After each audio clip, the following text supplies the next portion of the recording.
Good evening. I'm Shannon Rutherford, the town planner. I will start with roll call of our commission members for the TPZ. Got, Robert Canto, Here. Phil Cordero, Here. Josh Davidson, Here. David St. Germain, Here. Peter Zarella, Here. Liz Sanford, Here. Lisa Fagan, Here. Rob Ingbertson, Here. Taylor Pogson. Here.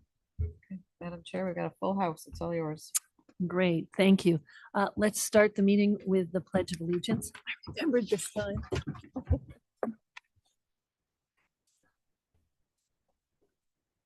I pledge allegiance to the flag of the United States of America and to the republic for which it stands, one nation, under God, indivisible, with liberty and justice for all.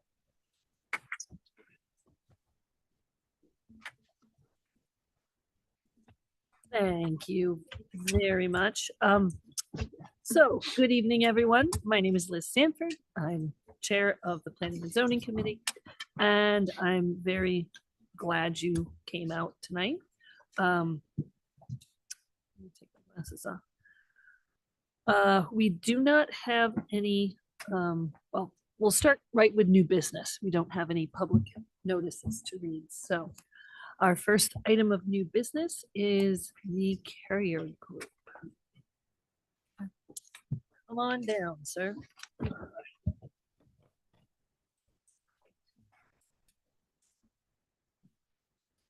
right.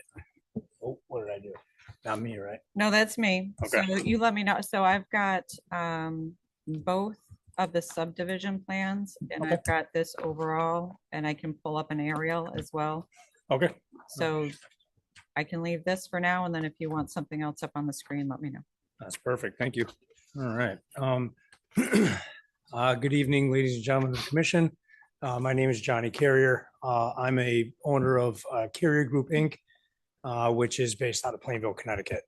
We're here tonight, as you see from new business, we're requesting a 2-year extension on a conditional approval and for up to 3 model homes to be constructed during the conditional approval process. Before I jump into it, I was going to just kind of give an overview because it's probably been 2 years since I've been in front of the commission. I know a lot of commission members probably haven't seen this project, so I'm just going to give a kind of a high level overview. We first got approved for our wetlands back in July of 2022, where we proceeded to go through the TPZ approvals, which we received in May of 23, just shy of a year later. There was some neighborhood appeals, and so we worked our way through the court process. So everything was kind of at a standstill while we went through those, the back and forth with that. Then we received our final, I think it was about January of 24, by the time we got through all of that. And at that point, we worked with town staff to make sure that everything that had been approved was on the subdivision map that we were going to file. And there was a bunch of back and forth as you guys probably got from the agenda review. And I don't know if you guys got a lot of the meeting minutes and all that sent to you. There was a number of conditions through the process. And so making sure that we got all those wetlands conditions, all the TPZ conditions, everything buttoned up. So we had everything 100% on there. And we were able to file that map in June of 24. We then commenced basically the following spring. We geared up through that fall, the following spring in April of 25. That's when we first cut our construction entrance. We didn't really get going right away, meaning like any kind of major construction, because there was a lot of conditions that were set by TPZ where we had to set all the conservation easement markers in the right place, have town staff come out and look at them. That was before the trees were cut, to make sure that those markers and where the trees were verified so that we didn't encroach anywhere near. There was a lot of back and forth during the process. We have a 25-foot no touch from the wetlands that was approved, and staff wanted to make sure that we weren't going 24-foot, 11 inches, that kind of thing. We continue to do some construction, and where we are now is we've gotten all the sewer from across Maria Road onto the project, well, let me back up. If you see on the screen, either behind me or there, where Shannon has her cursor is Winter Creek Place, that's 18 of the 25 total lots. And then on the other side, going towards 177, past Old Pond and just past or just shy of the Cove Farms entrance is the Cold Spring Lane is the other 7. We haven't done anything with Cold Spring at this point. We chose to kind of get in there, get Winter Creek going, and then once that's 100% stabilized and we're ready to go, we would then go and do the offsite work and the stuff that's needed for Cold Spring Lane. Winter Creek Place has the sewer is complete. The storm sewer is almost complete, few odds and ends. As Shannon pulls up in the top right corner of the screen, that's the detention basin. That was one of those highlighted things to make sure we got it shaped out, as builted, stabilized before the winter. So that was a crunch. We ran into a little bit of unanticipated ledge when we were doing the sewer. That's the deepest part, right? So we were going through, so that cost us some time. And then coming around Thanksgiving, when we came back from our 4-day break, winter decided to come early. So from December 1st, we've pretty much not done anything. At that point, is making more of a mess than we really wanted to. So it's been pretty much at a standstill from there. And that's the reason why we're here tonight. So actually, before I get into that, other things is we have at numerous town meetings back and forth with staff. We were spot checked by DEEP in the middle of that. They came out and they were accompanied by a representative from the Pocrabic River Watershed Association, met with them. DEEP did a report. This is all part of the stormwater general permit stuff that they do. That report, once we received it a month too later, we sent that over to staff. They've got a copy of it. Everything was exactly like the approval said and the conditions they had sent, et cetera, et cetera. And then we've had a couple other visits, mostly by anonymous complaints to DEEP, always filter down, and we end up meeting a couple of representatives out there. They look at stuff again, and that's all gone very well. So no issues there. But the little bit of delay in construction with the ledge and the winter and that kind of thing, we have our conditional approval is expiring in May. And here we are in the middle of March. And as you know, with notice requirements coming from TPZ, how heavy the agendas are, leaving yourself some space. We had originally anticipated to come for final approval on Winter Creek Place right about this time. For those of you that may be newer to the commission, a conditional approval is something that we do on a subdivision plan. It's all part of the regs. What it does is allows the developer to go in there and start doing the public improvements. And I know it's a private site, but the public improvements being the roadways, the utilities, access to the lots and that kind of stuff. The minute that you file a final approval, you have to bond that work. Therefore, if the developer for some reason fails, the town has access to funds to get those done, et cetera, et cetera. And the biggest reason behind that is because once we have a final approval, we're able to go under contract on lots. Well, if someone owns a lot at the end of the road and we fail, they no longer have a way to get there. So that bond money is put in place so the town has kind of a safety net in case something happens to the developer. Well, we also do the conditional because the more we build it, the smaller the bond becomes. And it's usually it's like 110%, I don't remember all the details of all the road work, the sewers. It would include street lights, if there's any gas, down to the process, the pavement, the curbing, the sidewalks, and usually some stabilization like lawn and planting on each side of the sidewalk. Basically anything in that 50-foot right of way that needs to be brought up, et cetera. Not wanting to take the chance, we're here to ask for an extension because of that May expiration. Honestly, I'll probably be back here a month after that asking for final approval on that one because I'd like to get going with sales. But at the end of the day, this allows me to have a little bit of a, how do I put this? A sense of ease that I'm not stuck up against in case, worst case, I come on the last meeting before May and there's a quorum issue or something. We've seen those things happen enough, so we're just trying to be a little proactive. At that point, and we could discuss it then, I probably would not bring Cold Spring into the mix until I can further get that developed, et cetera. In the meantime, we like to get going on a model. We always do a model, and I already kind of know, I know which lot I'm going to do the model on. It's always the one that nobody wants. It's the one in the corner as you come in, right? But I always want to leave myself an option to do a second one in case the first 20 people through the door say, man, I love this model, but we really want to see this house. It gives me the option, the flexibility to do that. And as you guys probably know, if we're going to spend the time to come here in front of the commission, we're requesting the 2 years because that's the maximum on there. And then the 3 lots, just to make sure that we're not back here in 3 months asking for additional. It's just easier to get it out of the way right up front. Other than that, I want to say probably the only other thing that's happened since then is even though we already had our stormwater permit, Deep this year decided that they were going to ask everybody that had an active permit to renew. There's a bunch of other tentacles that go with that, but we did renew that early last week. So our stormwater permit has been renewed, even though technically it wouldn't have been expired, but they came out with some new rules and you know, we agreed, obviously agreed. We did what we had to do, I guess the best way to put it. I think that's what I have. I don't think I missed anything from there. So I'd be happy to answer any questions on, you know, kind of the conditional approval, anything else that you may be wondering about as far as the project's concerned. Okay.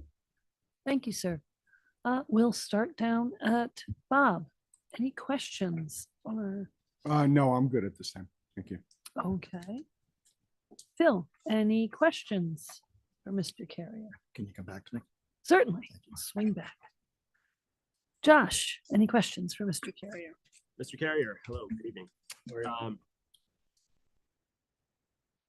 I guess, so you stated your plan is to build one model home, most likely, but would like the option to build more. Correct. Right? And you said you know where you want to build that, and so the corner lot is what you're thinking? The first one coming in would be the first choice. After that, I can't really tell you where I would go. And this approval is only for this development, not for the other half, or does it apply to both? Like it would apply to both. It would apply to both. So it would allow me technically, if I came in for a conditional approval, we got the conditional approval approved tonight with the 3 models. I could build one here, come back in 3 months, get final approval on the 18, but still have the ability to do 1 or 2 on the conditional approval, the rest, because it is technically one development, even though it's split up into 2 roads. Right. And you haven't started any construction or grading, clearing even? Nope, I think, right? not zero, no. And we would start by doing probably a small staging area, but there's quite a bit of water that has to come up Maria Road that to get there. So there's some considerable offsite work before we even get onto the site itself. And so if we were to approve 3 model homes tonight, my understanding is that would actually give you permission to build in the other site essentially at any point in time.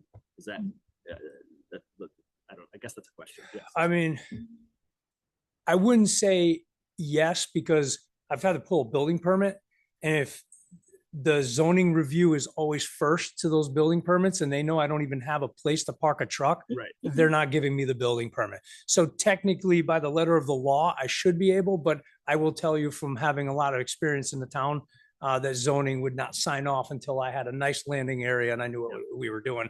And part of the approvals is I would have to go put those conservation easement markers by hand and then have staff check it. Sure. And then do the same exact process we did on the first section.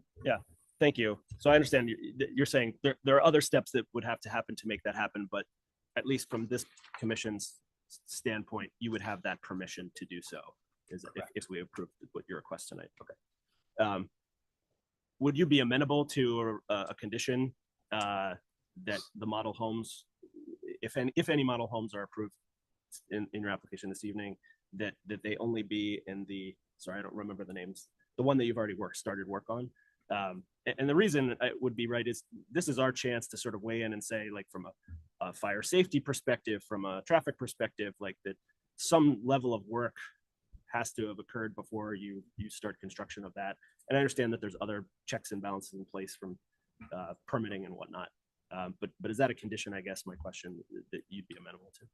So I would say I would prefer not to go that well, but I think we could have something in the middle where maybe the condition is that we have to be at a certain status on that other side before we can pull the permit. Maybe, where those placards were put in, trees, utilities were brought to the site, that kind of thing. Just because I know from experience, things change. I know we've been in a interesting 6 years of building, but I remember 20 years that weren't so interesting and how things can change really quickly. Yeah. So it's one of those things that I'm just going to end up back here if it goes awry. Yeah. So I guess the best way I would say is I would be amenable to some condition if it's setting the level of completion on the other side before saying it's only applies to this side, because that forces me to come back. No, I appreciate that. And I agree with you that we don't know what could happen, right? The uncertainty is high. And I guess that's the reason for my question is just, I hesitate to give a blanket approval for something that we don't know what we're really approving. We don't know the condition of what it might be at the time that you might start to build a home, if you choose to build a model home there. So that's the reason for my condition request to you this evening. So if I could add, this is not something we haven't done before. We've done this. I mean, we've gotten these conditions as far as conditional approvals. We did at Lanen's Quarters, couple others, Hunter's Ridge, things like that we've done in the past. And all I can really say is that, we've always really put ourselves out there as having a really good reputation and working with the town and not doing things to make the commission upset at us in the long run. So we do rely on that quite a bit. Sure. But I understand your concern. Yeah. But if that's the difference between getting no models and getting 3 models that are stuck on one side, it doesn't really change me for that side anyway. So I was just seeing if we could offer up something in between that satisfies your concerns and kind of gives it so we're not back here in 6 months. Yeah, no, I appreciate it. And my understanding is, right, that this is this request for model homes is, I think, is sort of completely at the discretion of this commission this evening, without a lot of requirements for approving or denying, is my understanding. And given, your description of the history of this, and I think that many of us know publicly, right, that there was a lot of resistance to this application in the public and a lot of public feedback. And so, that's the root of my, forgive my analogy, but keeping you on a short leash, not suggesting that anything hasn't been done to the standards that were approved in any way, but to say, if we're going to approve this, I think a condition, you've stated on the record, you only plan to build one, you've stated where you want to build it. I guess I'd say, I don't think I have any reservations at this moment anyway, about one where you're saying to build it. I think I have reservations about more than that. And so that's the root of my question. So if you'd care to respond, I'd be happy to, but if not, it's fine too. Understood. Okay. Okay, I think that's all my questions for now. So thank you. Peter. Good evening. Between the presentation, the very helpful questions, I don't have any at this time. Thank you. Okay, great. Dave? All right, thank you. You're asking about tier extension. Is there a reason why that one? Again, simple answer.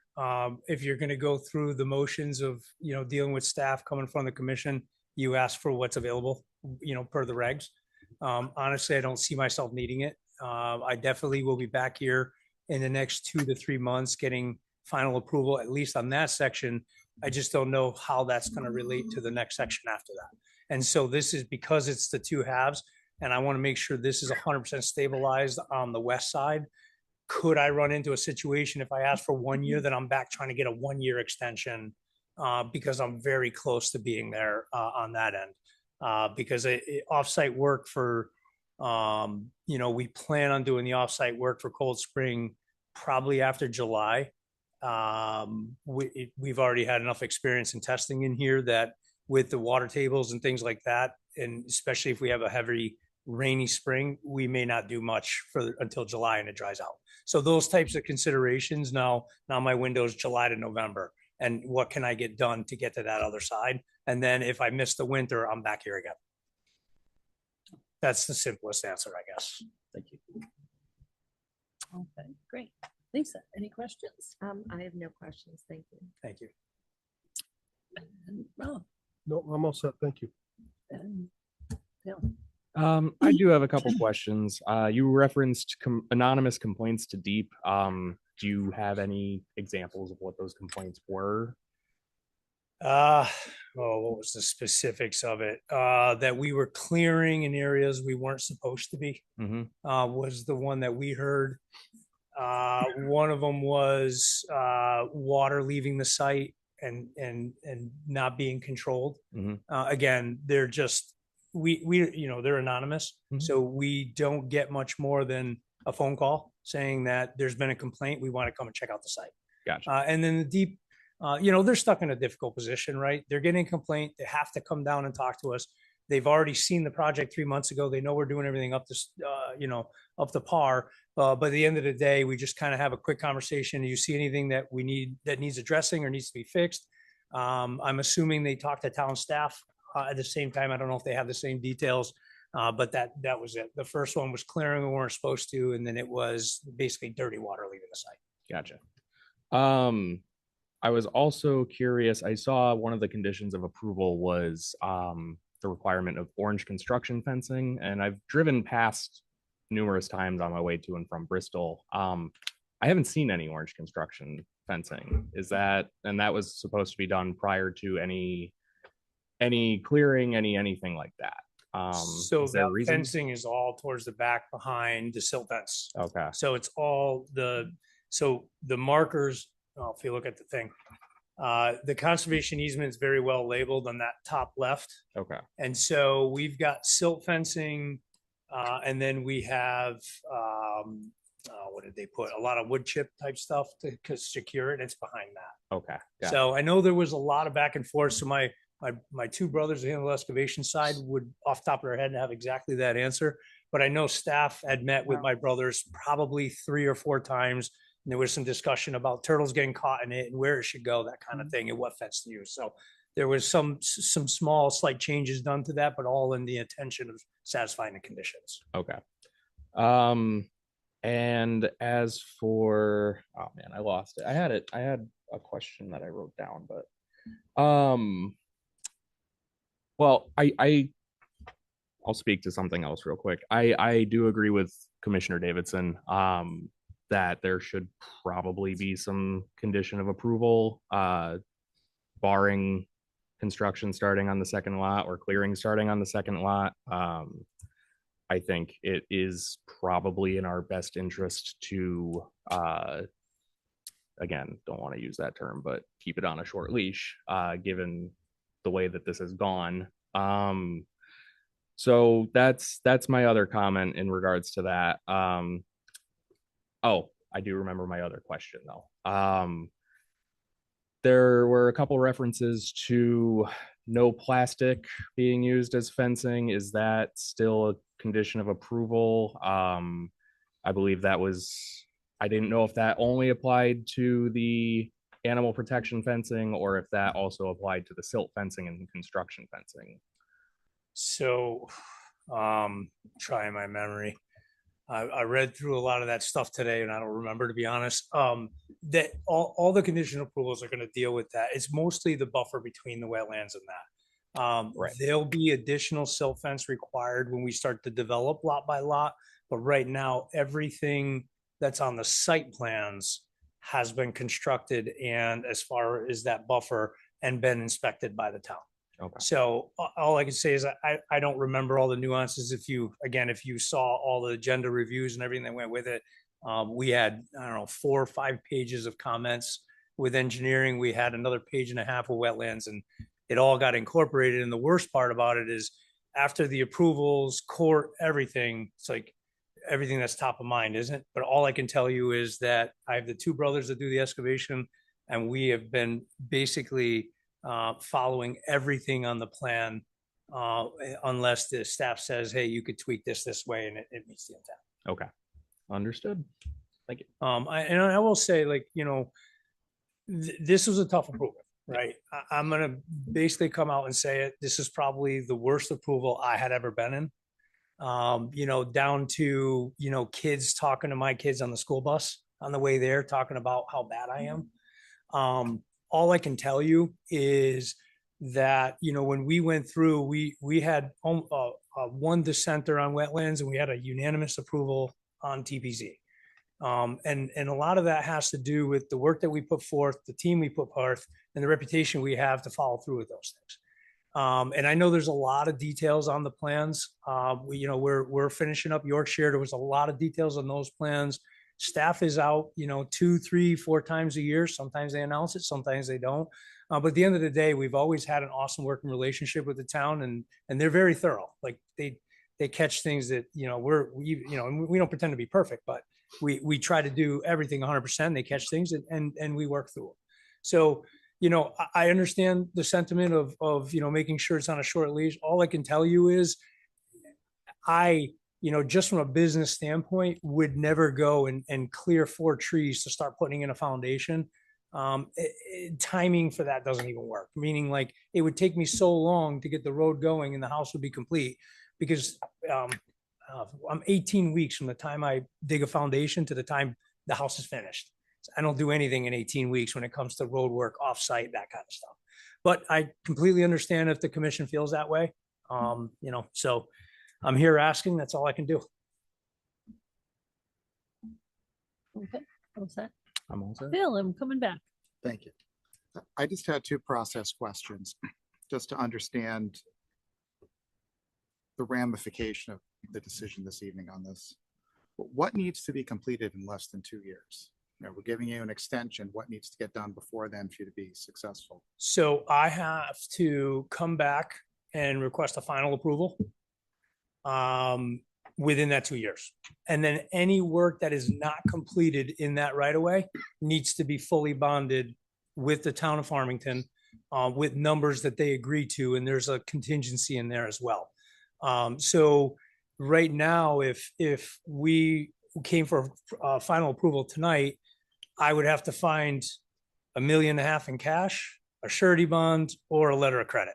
And so we're just trying to build and get those done so that we're bonding less work to be done because it has been completed. That's really the only thing. Okay. So at the end, that's what, these conditional approvals are built into the regs for just that purpose. Because a lot of times, letters of credit are tough. And I honestly, Shannon, you probably answered this, but I don't even remember if town agrees. Some towns don't allow surety bonds, and cash is hard to come by. So basically gives a developer a slight chance of getting some work done without having to pay for it in 2 places, I guess. And then the other thing is, if I was to do final approval tonight, let's say, I'm not requesting that, and I put up this big number, I'm back here in 3 months asking for it to be reduced. Then I'm here again asking it to be reduced. And then it's a lot of extra work on town staff. And then you get to see me 3, 4 times. So we're just trying to get as much as we can so that we don't have to go through that process. All right, thank you. I think I understand. Good. My last question, not to give you a heart attack, but what happens if this is not approved tonight? Process, Shannon's gonna have to help me with this one. I have to come back for final approval and we have to Well- post the bond. Correct. So, which makes it, honestly, it's more hardship here on town staffs at that point, because to work with Mr. Carrier and his team to try to get a final approval and the bond work and everything in place by May 22nd Yeah. in order 2 months. to do that, and the other applications and things. So, right, we try to take, as town staff, we're trying to take things in the order in which they come. I've got a queue of about 8 plan reviews for either things coming to wetlands, things coming to you folks, applications looking for CO and as-built that need to be reviewed, or construction plans that need to be reviewed because they're looking for their building permits because they've already been reviewed and approved with you folks here at TPZ. So the time that has to get put on pause, right? Because if we don't get the bond approved, then Mr. Carrier has to come back for reapproval. And it's back before you. And by case law, you would have to reapprove it unless something dramatically had changed in the regulations or with the application. Neither is the case. So other than taking time, I'm going to say unnecessarily, and money to reapply and redo this entire process. Again, that's why the ability to extend the conditional approval is in place. And the Connecticut general statutes actually allows, it's a 5-year initial for the conditional approval with the ability for a 5-year extension. But the CGS also says the municipality may have lower time periods, smaller time periods, which the regulations have. I have no idea why. We don't have the 5 and 5 that the CGS permits, and we're at 3 and 2. Yeah, and then the only other thing is if we went the route of final approval, other than what Shannon just explained, it basically removes the request for the 3 models. Because at that point, we're final approval and we can Correct. build on anything we want. The one thing that just so you understand too, the one thing that is an inhibitor for developers, I can meet with people and we can talk numbers and stuff, but I cannot physically sign a contract until I have a final approval. So there is a kind of a built-in safeguard for me coming back here as quick as possible, because if I do get that model going and people are coming in and they really want to build their houses, I can't sign a contract, and they have to have 2 weeks to review the public offering statement before I can sign the contract. So that's what is the push for me to come back for final approval on that first half as quick as possible. Otherwise, I can't do the rest of my, my sales and that kind of thing. That makes sense. It does. Thank you. Appreciate it. Okay, that's it. All set. Okay, my turn. I think my question regards the process of building a model home. And so you hinted at 18 months from going for foundation to 18 weeks. 18 weeks, Yes. excuse me, not 18 months. That didn't make sense when I said it. I apologize. 18 weeks. Okay. So, and when you do a model home, Mhm. is it completely finished in terms of, I'm sure you probably, I don't know if you decorate it, but I imagine it's got all the potential bells and whistles that you would like to offer, correct? Yeah, usually. But I will say that there's a lot of times we build a model home because people can't vision plans, right? There was a time plans were simple and people in general knowledge of it, but that's kind of gone away. And then a lot of this open concept stuff that we do, we got really awesome like 3D tools, but at the end of the day, the biggest tool is having a house to walk through. I also don't ever plan to have a house done before the tar is done or about to get done. Because if I've got people driving through a dirt site to go to a nice house, marketing 101 is curb appeal. They want to go further. Curb appeal, they want to go into the house, and then curb appeal from within the house. So that first model is really to be timed when the pavement gets done, which we're thinking is going to be about May or June. Okay, that was going to be my next question. Yeah. That idea. Okay. I think that's it. Thank you. Okay. I appreciate that. Thank you. Okay. Okay, commission. Last chance. Any questions? People who didn't have questions first time around? Oh, so You said you're gonna have a corner lot. Are you gonna do it on 25 or 8? I go by addresses, so it's the first one on the left as you come in. So lot 8? Yeah. We don't do lots because Oh, no, you know what? It's crazy because what happens is when I get into my warranty phases, if I tell someone to go to lot 8, they can't find it. Okay. So So we like go if right you're- off the bat, we go by addresses. So coming in- that's number one. If you're coming in that road right there. That's that Okay. one right there in the All right, corner. That's perfect. exactly Okay. right. Yep. Okay, that's all. okay. Everyone else good. Okay, great. Thank you. Mr. Terry. I appreciate it. Okay, so commission. Any questions, concerns that you want to, this is, otherwise we can move to a motion and a second if we feel ready. I'd like to talk a little bit about what Josh had been proposing. Okay, certainly. Would you like me to speak? I would love you to. speak. Okay. Yeah, so I don't know. I'm trying, we got some information just this afternoon to try to understand this issue better, and Phil's questions I thought were helpful as well to understand what we're actually doing here. And if I can recap like maybe our common understanding, and you guys correct me if I don't get it right, but so the subdivision was approved, 3 years, 3-year time frame is coming up soon. Sounds like they're close to getting to final approval, and if forced, they would probably make it such that they would come back for final approval within their original time frame. If we denied the extension or changed the amount, we could change the time from 2 years to anything else as well, I believe. Right, if we denied that, then that's what they would have to do. They'd have to come for final approval. If for some reason that failed, then they would have to reapply entirely, is my understanding of the regulation. Stop me, anybody, feel free if you think I'm wrong in any point.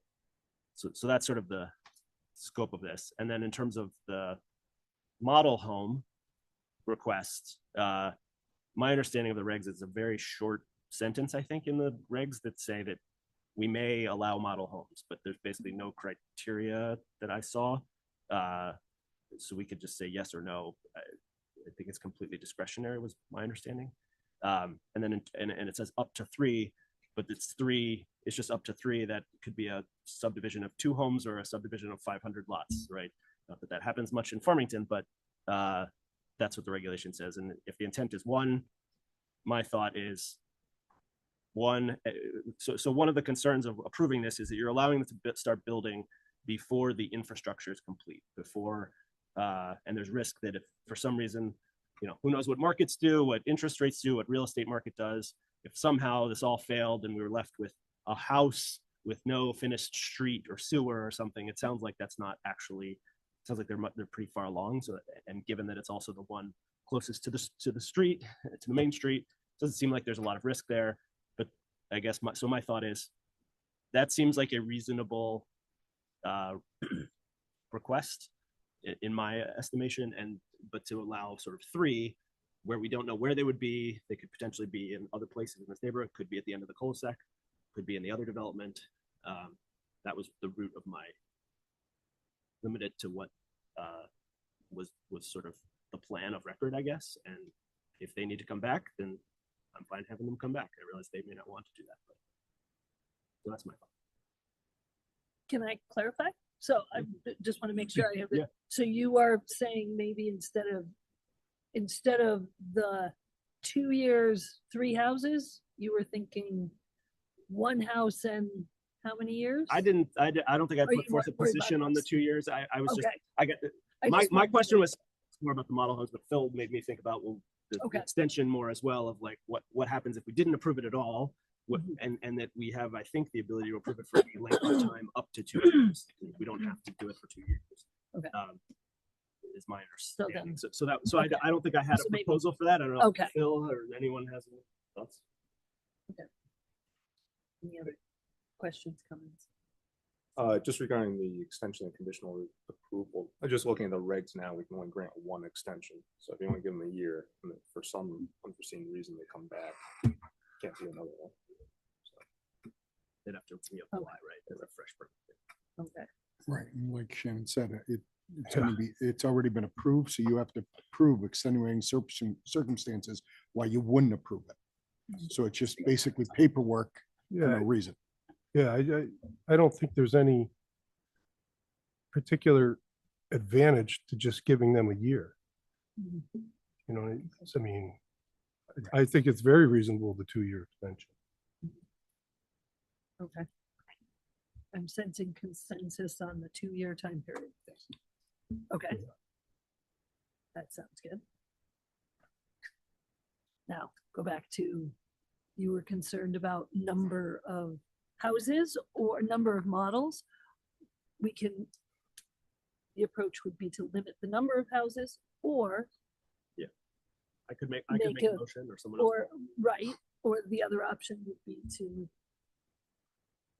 not codify, that's not the right word, but make it as a part of the approval that site work is completed on Cold Spring.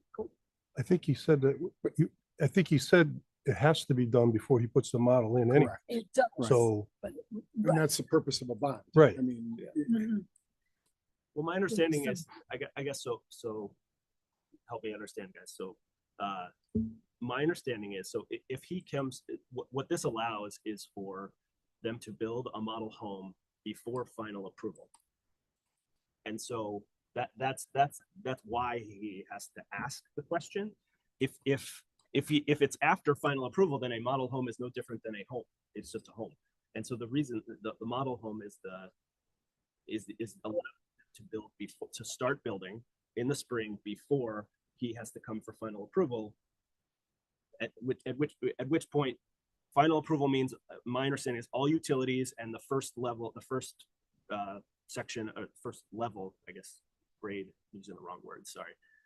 The first swipe of asphalt. First course. Binder, the First binder, course. Thank you. First Sorry. course. The first course of asphalt has to be down. And by granting approval for a model home, they are allowed to start building before all of that is done. How much has to be, how much before, I'm unclear. It sounds like maybe he's at that moment today and could theoretically break ground. Well, he has to go through to the building permit. He'd still have to get a building permit once he got a building permit.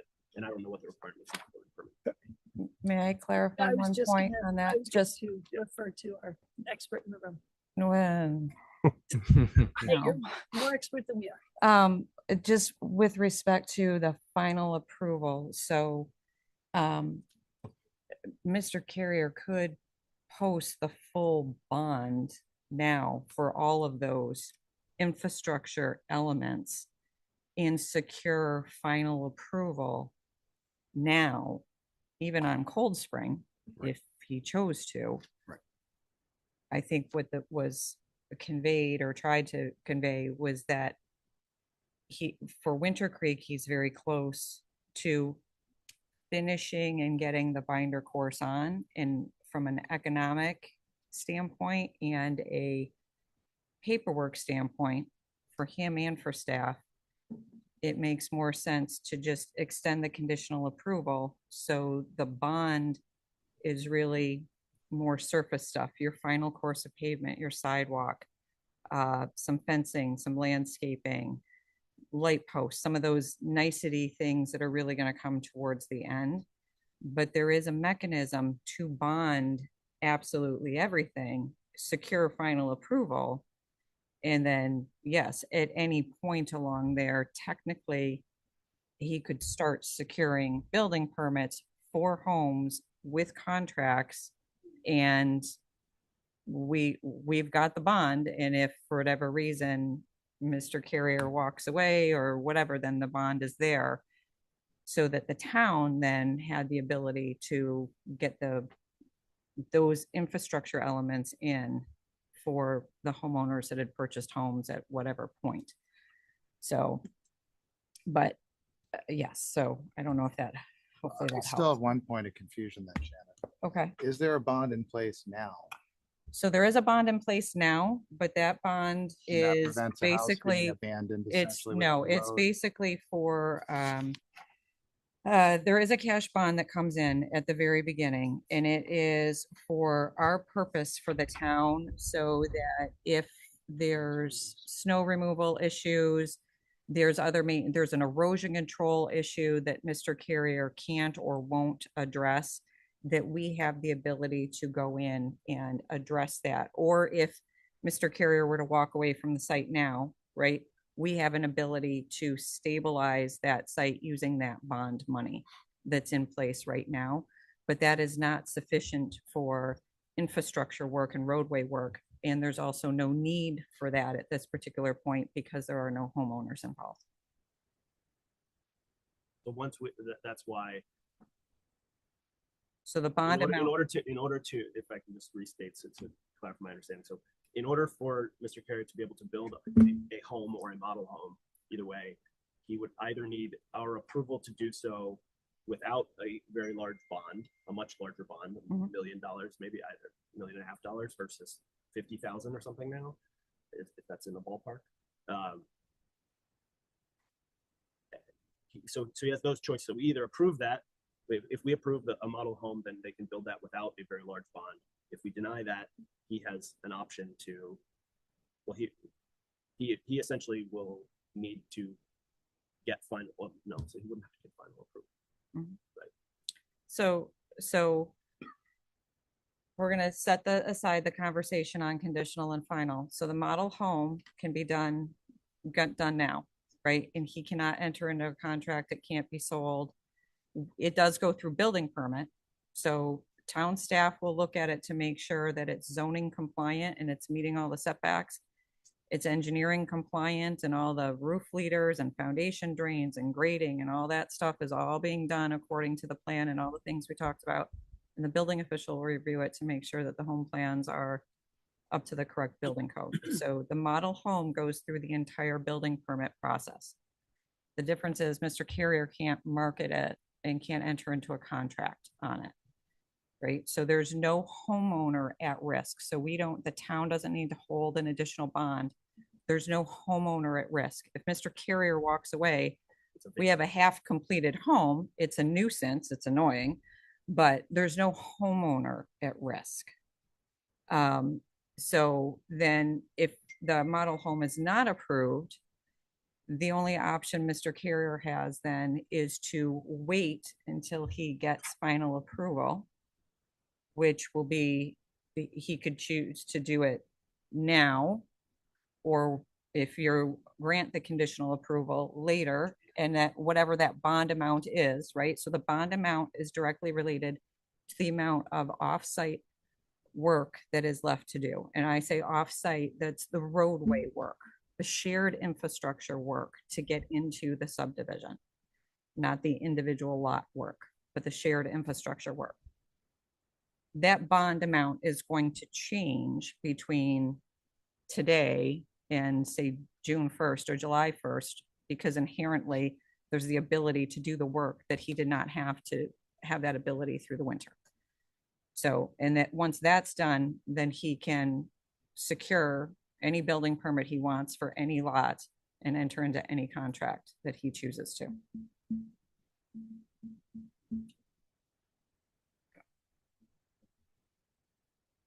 That clarified people's ideas, people's thoughts, anyone? Okay, I just don't want to. If I'm going to throw out one other thing, Sure. if the commission chooses to, you can either put these together in one motion. Mhm. If you're finding that cumbersome, you can take this as two motions and two votes. Okay, If that is going to be more straightforward for the commission, and there's no issue in doing that. okay.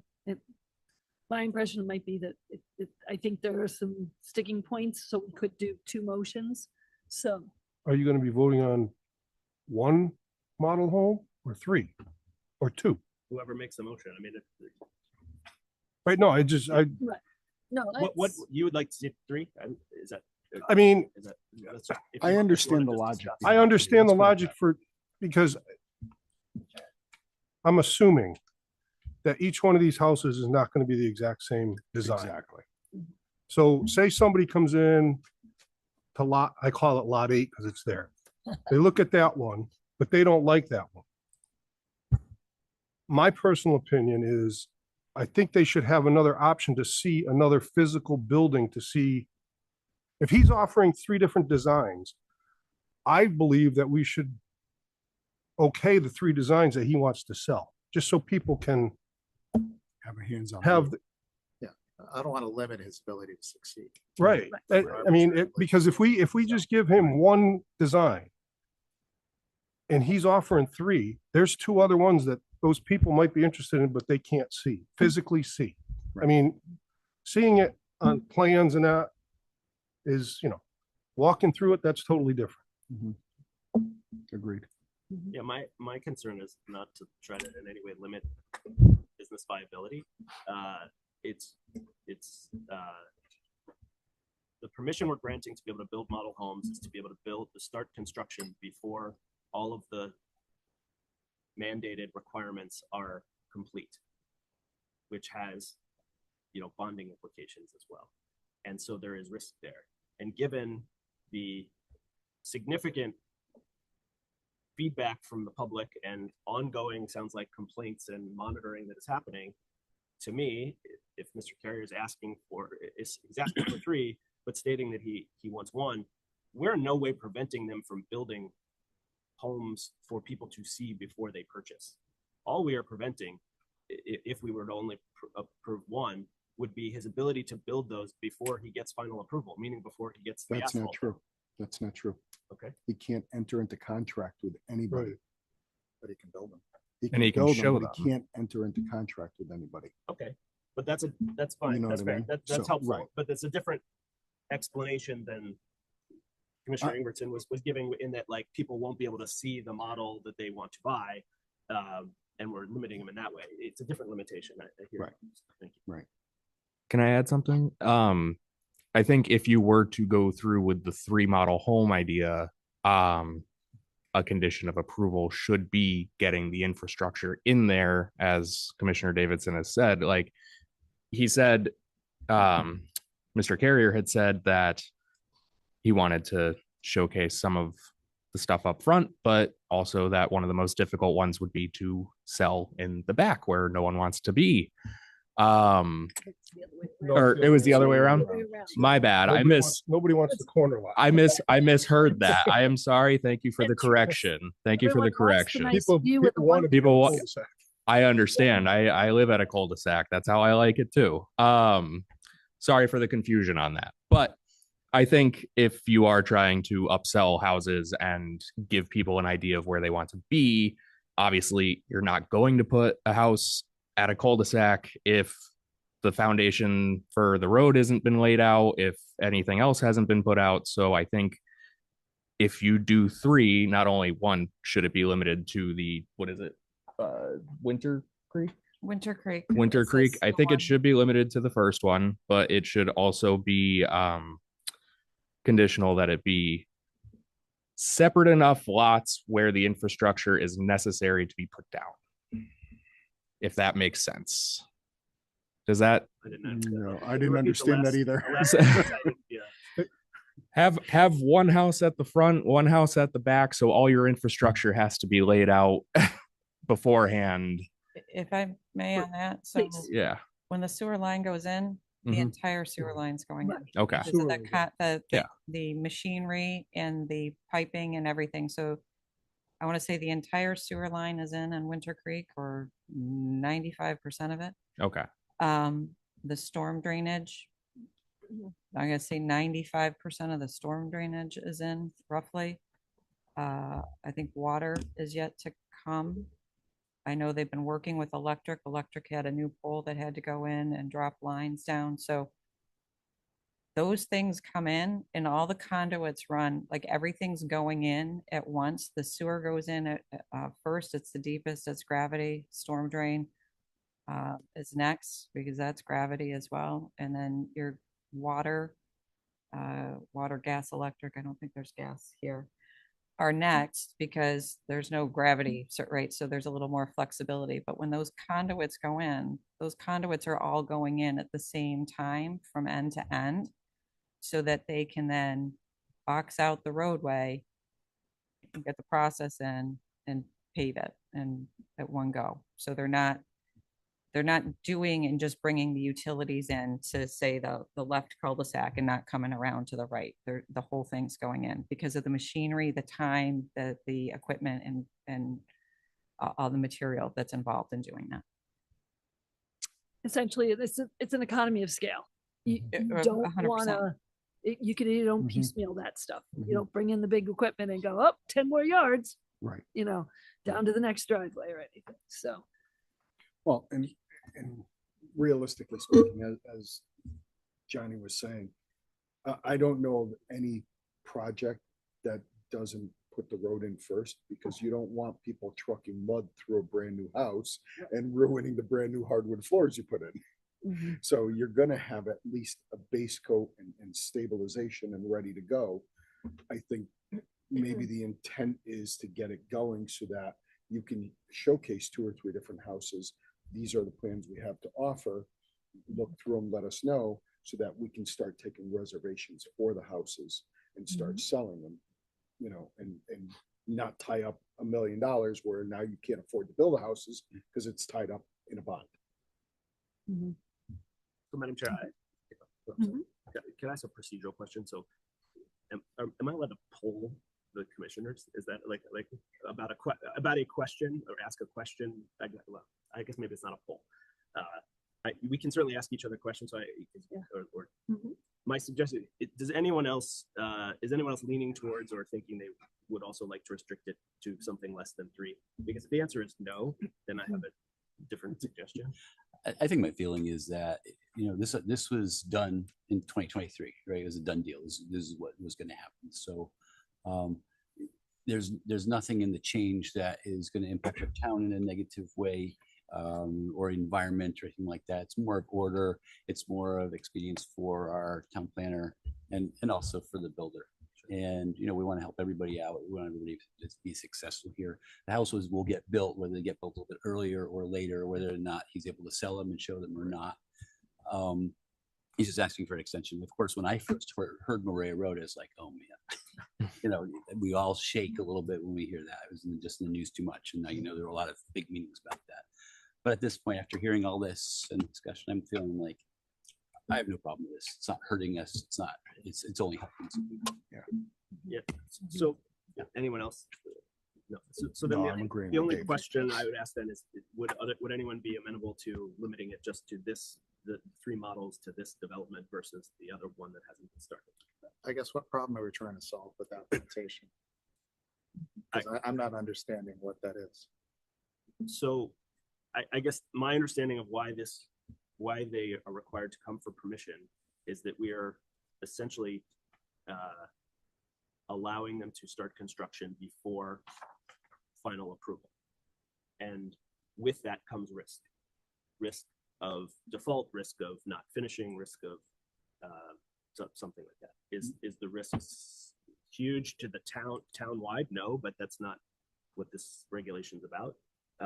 But that's the risk. That's the question. And so I think it minimizes and reduces that risk. Whose risk are we minimizing? The town's risk, because the town, if a model home is built and an infrastructure is not completed, it is now on the town to fix it. No, it's not. Or No, it's resolve not. it. No, it's not.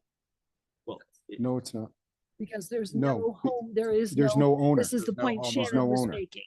There's no one, as you Correct. said, There's no owner. it's, could be an eyesore, it could be, you know, Right. something like that, but essentially, there is no one standing out in the cold. Right. There's nobody hurt by it. Right. Well, so if that were the case, then why does the town have a bond today? Right? The town has a bond today because the town does take on some risk anytime there's development. That's all. I'm not saying that there may be a homeowner who doesn't have water or electric or something like that. That's not what I'm saying. So it's fine. So I think it's clear sort of where the commission is, and I don't have any more comments or questions. Okay, I think we're great. So I do need a motion and a second on the proposal by the Carrier Group. I'd like to make a motion that we approve the request made by Carrier Group Incorporated for a 2-year extension for conditional subdivision approval and approve the request for construction of up to 3 model homes for 25 lot cluster subdivision on previous lots 8517 and 8518 Maria Road, also known as 1 through 27 Winter Creek Place and 1 through 7 Cold Spring Lane in an R40 cluster zone. Second. Okay, all in favor? Aye. Opposed? Abstentions? Okay, the motion carries. Good luck and happy digging. Happy digging. Uh, It is. Now it is. Yes. Yeah. Hey, it's the spring, it's mud season. Bite your tongue. Unfortunately. Hey, at least we aren't in Hawaii with 20 inches of rain or something like that. We can hold our meetings too without the snow threats. That too. Okay, so we have no public hearings today. There's no public hearings tonight. So we will move on Part of the to, beauty of having had a snowstorm on February 23rd, so, right, or whatever the date was. way back when. Okay, so, which means you get me for the rest of the evening. I don't know. That's a toss up probably. So our first item under planners report is batting cages at Irving Robbins Field. So IAR school, our junior high school, I'll call it junior high. So the rec department has worked with the Little League, and Little League has offered to install batting cage at the fields, the recreation fields at IAR. So the fields are used by IAR during school day, and then the rec department governs their use outside of the school time. So they're looking to install a batting cage in the location shown on the screen, which is immediately kind of northwest of the tennis courts in this playground area. And this is the spec sheet that they're looking to use rather than an artificial turf for the batting cage. It will be stone dust, similar to the batting cages that we have at IAR, or sorry, at the Little League fields on Wanawasa. And the application, this is because basically where the edge of woods, just maybe 10 feet in from the edge of woods that you can see on the screen, there are wetlands, varying wetlands. The request is with the Inland Wetlands Commission. So they opened that request at the last meeting. They'll finish it on April 1st. So I've just brought it before all of you for you to take a look and review if you've got questions or concerns, or again, as I noted in the agenda review, that Article 4, Section 12C3, the commission can either agree that this can stay from a planning and zoning standpoint, stay at the staff level review, or request that this come in for a formal site plan application. And I'm happy to answer. I don't know that I'm happy to answer any questions regarding this, if there are any. Is there one there now? No, there is not a batting cage. This really is getting precipitated because with the work that was done here, the JV team, our high school They're JV playing team over is, there, right. is practicing Right. here, and there's a need for the batting cage. So they're doing it for the JV team and as well as Little League. And then do you know, so the Little League is a private organization, Mhm. is my understanding. So they're donating money, or they're actually doing the construction, or like, I guess not them doing the I hiring think the they're contractor. donating the netting, the poles, the netting, et cetera. I believe our highway and grounds department is putting it in. So Jesse Catano, our recreation director, has worked and discussed this with Jim Resbason, Russ Arnold, Sam Kilpatrick at Board of Ed. So she's done that coordination. And so the town or the school, like the board, will be responsible for its maintenance. Do you know? Typically, these things are town maintained. So the school they maintain the field? maintains the town building cuts them. and the sidewalk immediately contiguous to the building. And the town is responsible. So these fields, and when the striping, so the mowing of the fields, the striping of the fields, Town. that's all our highway and grounds fellows. So it becomes town, which is why Jesse. Is there gonna be power run to this? I'm sorry, say that Is again? there gonna Nick? be power run to this? I don't believe so. No, So, there's no. 'cause usually using pitching machines, I think you use. No, I think it's a coach pitch. I don't think, and I think the ones even down at the Little League fields are, they're coach pitch, or the I say kids, T-ball. the players, as they age up enough that they can pitch consistently, then they will pitch then to one another. But it's a coach pitch. It's not a machine. So they're not gonna bring over an old generator or one of those, or? That's not my understanding, no, and I I've don't seen that believe done, they that's do why I that. asked. Actually, that's a good idea. Well, that's how we did it when I coached Good the idea. Surfers. Bring a little Honda. Because there's no generator power over. anywhere near there. Yeah, No, okay. Yeah. Yeah, because the tennis courts aren't lit anymore. No. No. bring a little Honda generator. Cool. Just granted that this goes through, what would be the time frame we're looking at? Just, it would probably get done over summer, so it's not interfering with the kids and everything. My guess is it takes probably 4 or 5 hours to put it in. I don't think it's gonna. Okay, take- it's so something it's simple not- then. Right, Gotcha. it's gonna come as a kit and it's off the edge of the Oh. track. So Yeah. it's not gonna impact the track. It doesn't impact the tennis court. Certainly, it's not gonna impact that inner field.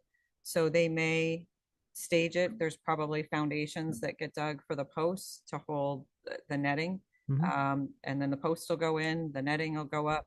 I don't think it's, and they'll make sure, obviously, that the surface has to be leveled a little bit, but Bruce has been out there with Jesse and took photos for wetlands. I can pull those up because they're probably in his wetland drive. But it's very flat at that area. So, and they'll box it out to put with an edge for the stone dust, so the stone dust isn't all over the place. But yeah, I don't, Cool. my guess is that I the would give sooner them they a can week. get it in, the better. I believe that's the Season's intent, is to starting try to get it probably in this week. as soon as possible and not wait till the summer. I'm gonna say the high school season's probably starting this week. They've Oh, probably yeah. already started, Usually I mean, we've last. seen all the Yeah. kids after school, all the cars are staying, so I'm sure the spring practices are That's- started with our nice brisk weather. Nothing like hitting Spring. a baseball when it's 40 degrees outside. Run to warm up. No tree clearing needed. Is it open? Correct. No, no Cool. tree clearing. It's all in an open Yeah, area. it's open. Yeah. That's why I thought. there Looks was one great to before. me. Okay. Go for it. So we okay from a planning and zoning standpoint, proceed at staff, no formal application? Yes. I'm getting head nods and a general Yes. consensus. Okay. All right, perfect.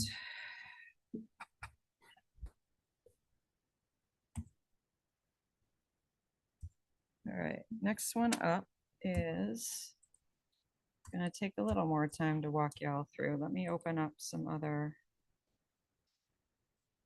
Shannon, while you're going through that, just a general question, and you may not know the answer to it. When people are using the field, are they going through the town for that, or are they just setting up and doing their own thing on their own? So I think most of the fields have a sign that say the use of the field is overseen by our Parks and Rec department. And for use to call, because there's official rental of the fields, obviously our own rec department, right? Or our internal soccer or lacrosse, or right, that's inherent in the fees. So there is no rental, but if somebody outside a Bristol soccer group or a Plainville soccer group or lacrosse group wants to come in and use the field for practice areas, then they're supposed to coordinate with our rec group to make sure, one, this field's available, Right. and two, there's technically a rental fee to it. That's not to say that, a group of kids wanting to play a pickup game, Well, the that's the thing. fields, So I know there's a- if the field's not being used, right, or a resident wants to go run on that track, Right. right, or any of the neighbors across, it's a huge neighborhood across from that area, and they're using the field on a Saturday or Sunday, and they're playing a pickup game or whatever, that I don't believe there's a Cool. formal monitoring or policing of that, as long as the field is being used in the intent that it is supposed to be, right? If it's So some the type the of- only reason, I know there's a People are group of chipping guys that over go there, and I give them a lot of credit. I mean, they put a lot of effort into it. They play Frisbee football, Oh, yeah. Frisbee and they'll set up lights.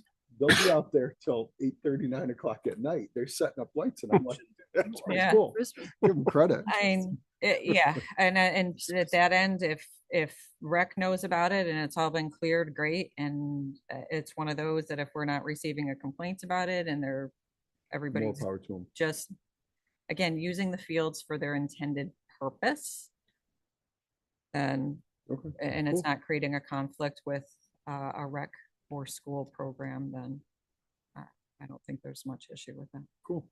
Okay. All right, we're gonna shift gears to 8556 New Britain Avenue. This is the lot that is right next to our highway garage on New Britain Avenue. The owner of the property, Rick Jones, is here with us this evening. I'm gonna run through this. If there are questions I can't answer, then Mr. Jones is more than happy to come up to the podium and answer questions for you. So I'm gonna start this.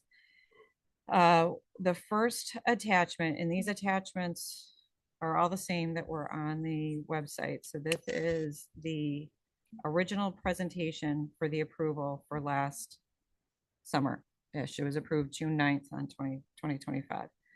So we have 3 construction storage buildings, some drainage, some parking. So this was an at-grade detention basin. This is surface, you can see all the surface parking. And then here again, you can see the at-grade detention basin. And this is an underground infiltration system, and you can still see 3 buildings. This one has an A in it. This one has a D in it. Those happen to be drainage areas and not reflective of building numbers. And then a third building that has the frontage on New Britain Avenue. So Mr. Jones has gone through, in the building A, which is this longer building on the right-hand side of the plan, had 2 larger storage units or contractor units at the end, on the end units, and then smaller intermittent units throughout. 1, 2, 3, 4, 5, 6, 7. So there were 9 total, 7 small and 2 large.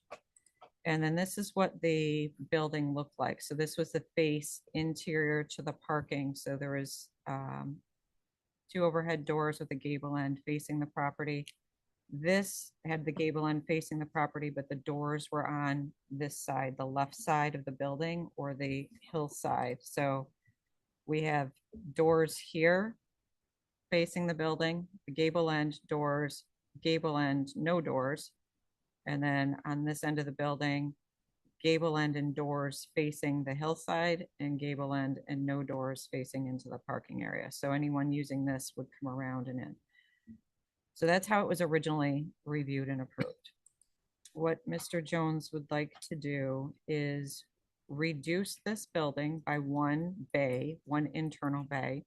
So the overall square footage, I miswrote this. The original square footage was correct at 17,670 square feet. Removing just one of the internal bays brings it down to 16,240 square feet. It's a 1430 square foot drop. So remove one of those bays, and this building, rather than having the differing gable ends, it was complicating roof runoff and creating ice dam issues.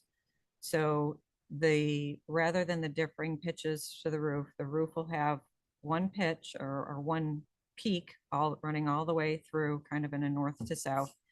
And the doors have both been moved. This door on the left-hand edge had already been facing the parking lot. This door on the right-hand edge will now also face the parking lot. So it's symmetrical now. So doors facing the lot and doors facing the lot in 1 ridge down the center line.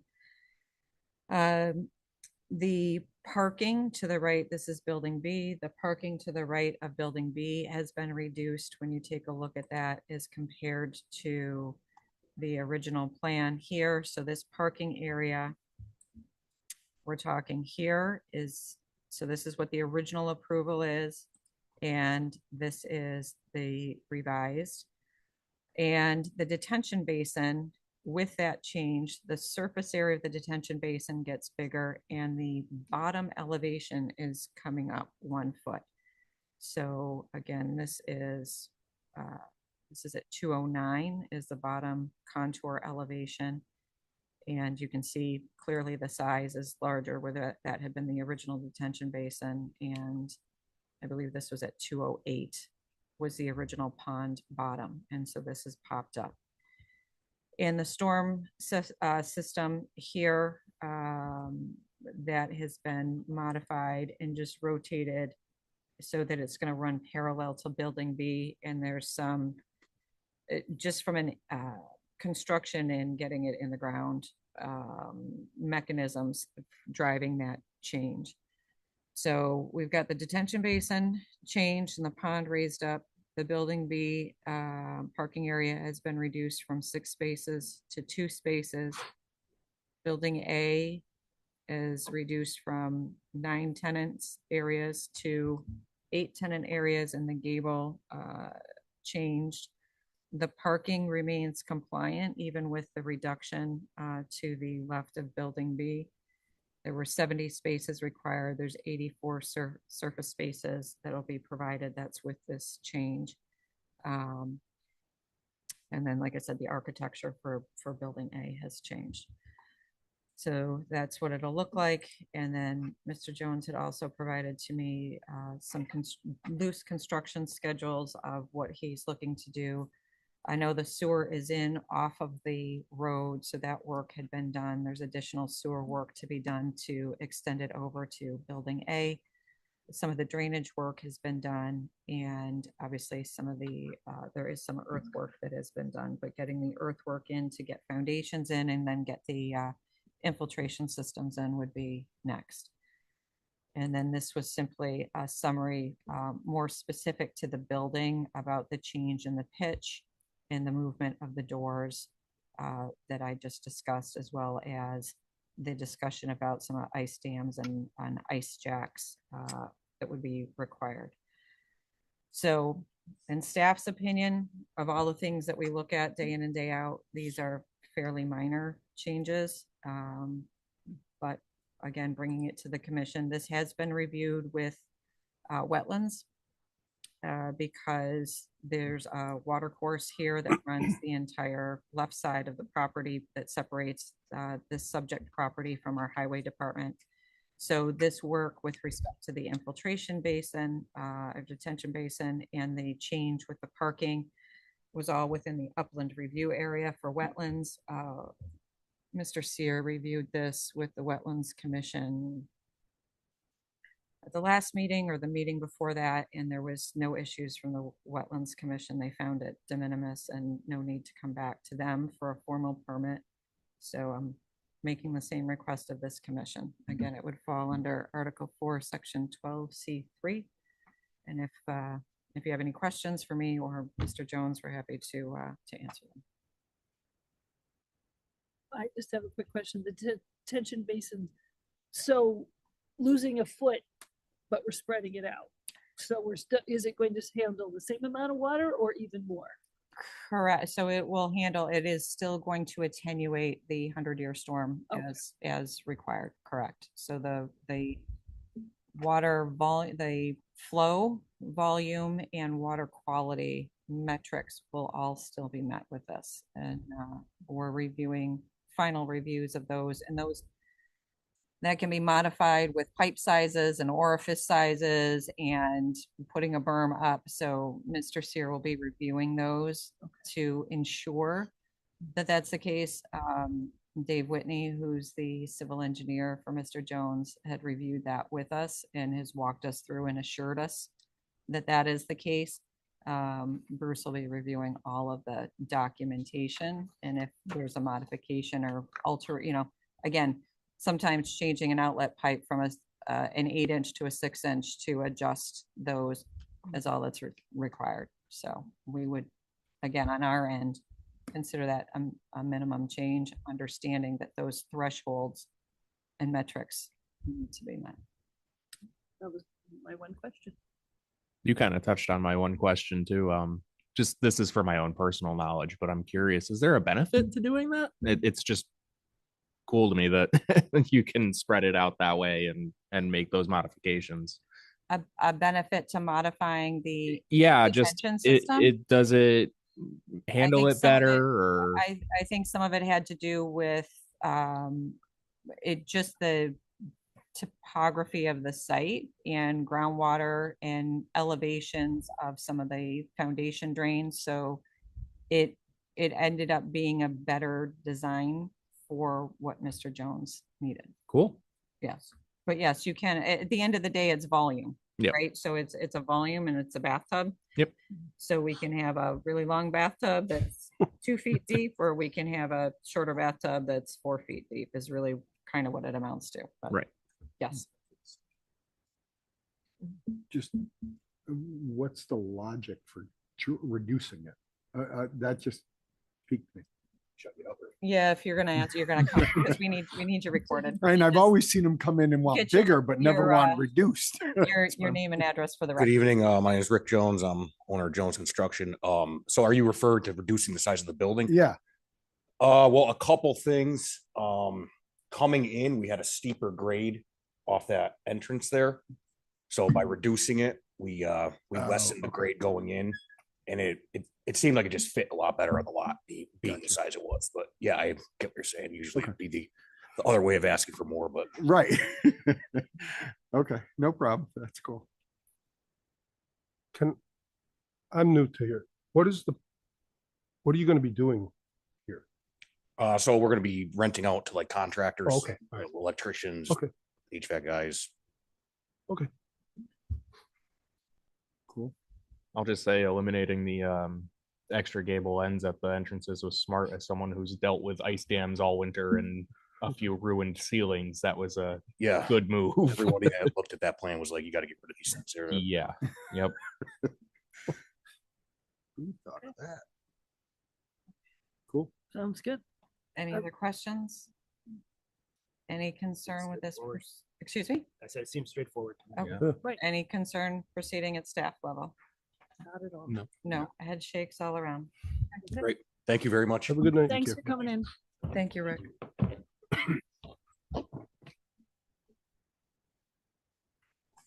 Okey doke. All right. Close all these down. Alrighty, next up, sign regulation. Stemming from, and I created this, so. This is, so I'm gonna preface this. This is to start the conversation. And for all of us to think about it a little bit. I do not think we are necessarily gonna land on a resolution on this evening. We may land on a resolution on parts, and that's fine. I want to start the conversation. I want to say probably after 30-ish minutes, if we're gonna change that.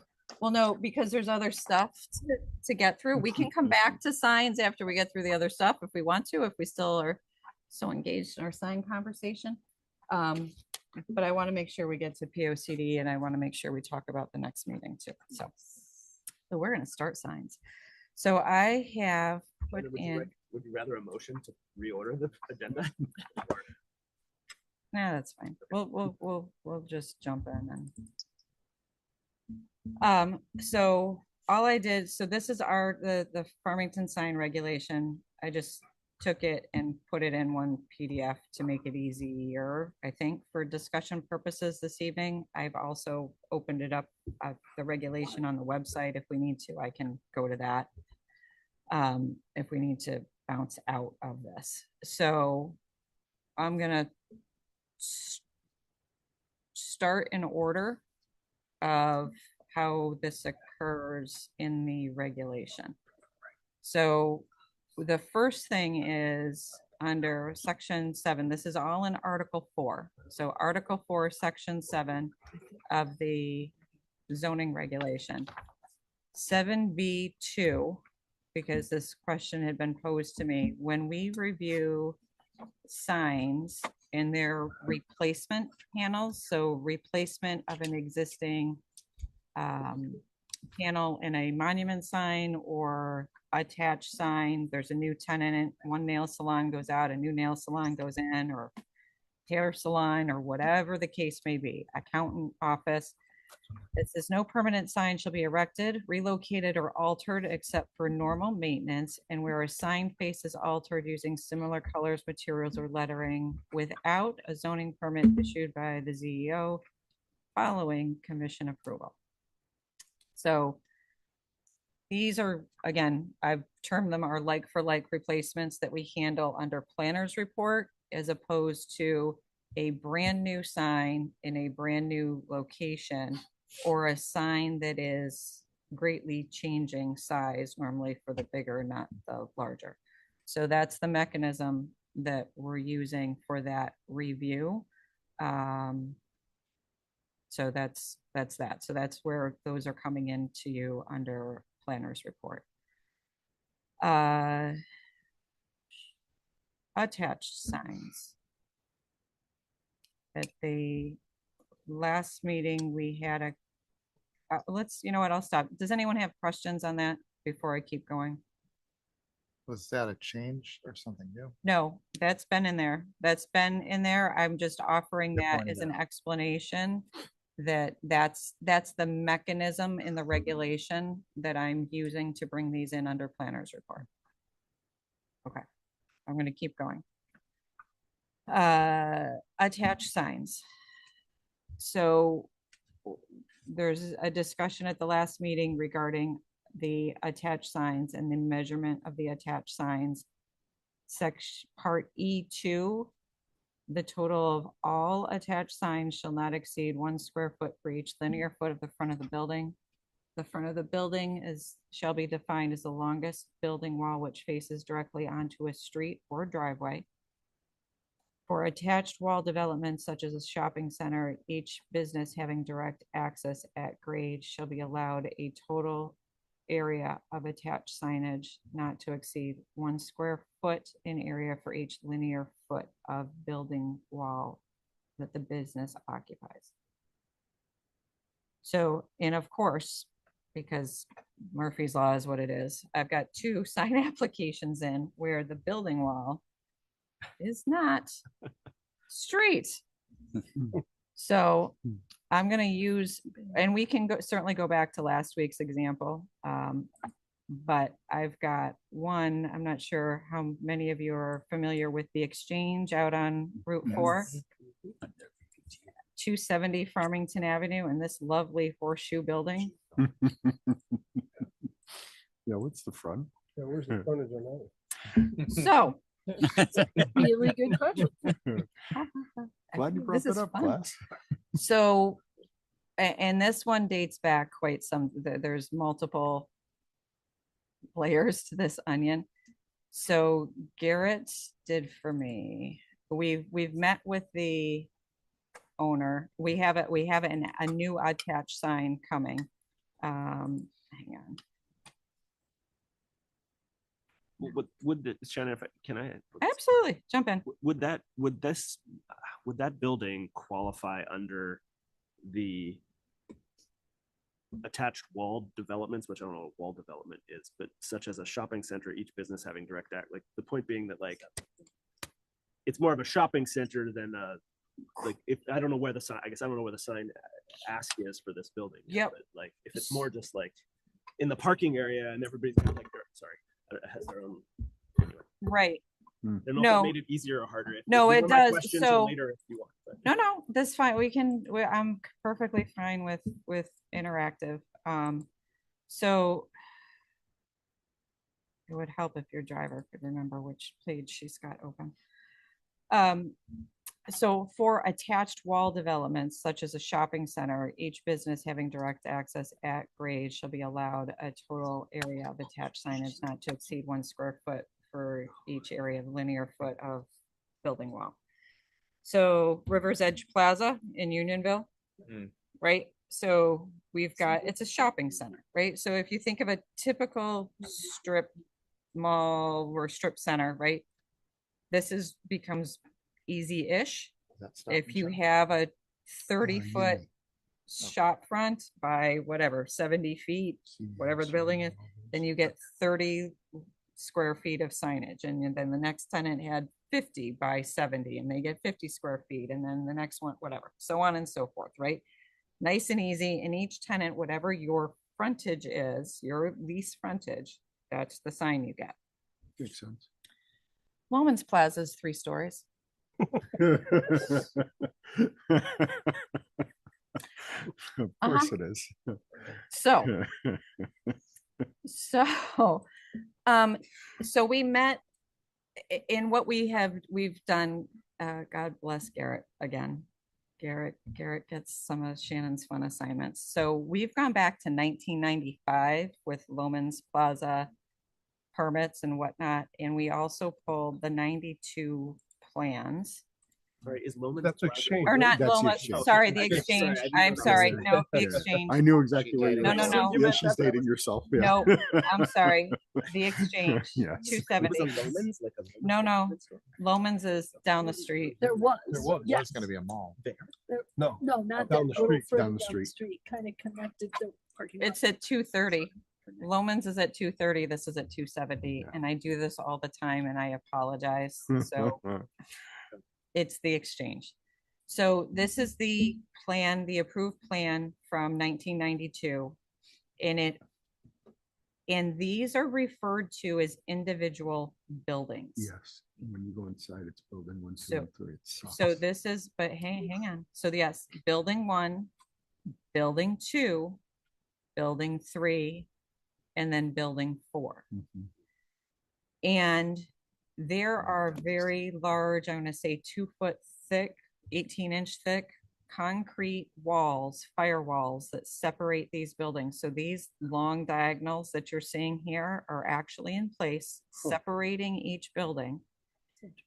There are internal connections to each building with fire rated doors. So these are Interesting. all, Individual buildings. they're all technically from a building and fire code standpoint, I believe individual buildings. I'm stating that without having had that conversation with my building official or fire marshal, but that is how this whole thing has been presented. And each of these, when we come back to this, there's a building 1 entrance, there's a building 2 entrance. Building 3 doesn't really have a front entrance because one of the Mhm.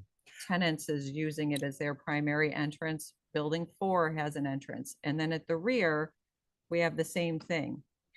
But the rear of the building is not the same elevation as the front of the building. The rear of the building drops down. They're both 3 stories, but not at the same elevation. It's technically, I guess, if you're looking at it from the rear, probably a 4-story building or maybe a 3.5-ish. The way this is constructed, it's really kind of odd. So, It's the 90s. and so if you were to take these individual building frontages, right? And we're trying to walk back to the regulation. The front of the building shall be defined as the longest building wall which faces directly onto a street or driveway. And if we were to take this driveway here, that's their driveway, or even if we were to be more particular and say this, right, this building is facing this driveway as you come in, Okay. then those building faces could be used to allocate the signage. And Garrett then, and that's, so Garrett and I met with the property manager last Thursday, doesn't really matter, Wednesday or Thursday, and walked the entire property with them. We met him here. The new sign is actually going to be next to entrance 2 is where they're looking to do this. And what the property manager has done is there had been a master sign plan for this property back in 95. And then in the building at that time was a gray and burgundy or gray and red motif, if you will, color combination. And so the sign approval back in 95 wanted light gray, dark gray, and red. That was it. That was all the signage. They refaced the building in 2013, 14, 15, something like that. And it's all brown. It's various shades of brown and tan. And the only remnants of the gray red signs are the monument signs that were approved back in, did I drop them in? Back in 2006. I think that's what this is. When I grab, yeah. So these are the directional monument signs, again, we'll come to directional signs and how we're going to define that, but these clearly, right? So they, because of all of the different tenants and how large this development is and the amount, there's 250,000 square feet in that building. And they're only 60% leased at the moment. So the COVID has not done them any favors, and the post-COVID retreat from office has not done them any favors. Yeah. So, so anyway, what the property manager has implemented is any of the signs that are affixed to the building, they have to be 15 square feet. So they're 3 by 5. So there's now symmetry on the building. And not every tenant gets a sign is what they have implemented. That typically you have to have a lease area of 5,000 square feet or more before it's considered. There are exceptions for tenants that have a longer lease term. And back, I had done development work way prior to being at the town, and I was working for high credit retail tenants, and they would sign 20-year leases with 5-year renewal options. And I said to Andy, the property manager, I'm saying, there's no way you're getting 20-year leases. And he said, no. He said, most of our leases are 3 to 5 years, but we occasionally will get a 10-year lease. And in that instance, then they have ability to negotiate for sign an attached sign, right? So the 5,000 square foot is a benchmark he uses for signage. But if somebody comes in with a slightly lower lease area, but a longer lease term, they can negotiate. So Garrett we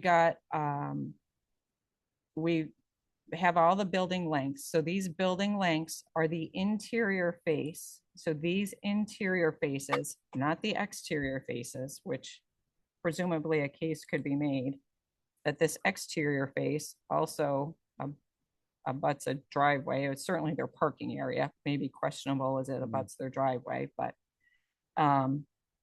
we took the interior face, and that's these lengths then.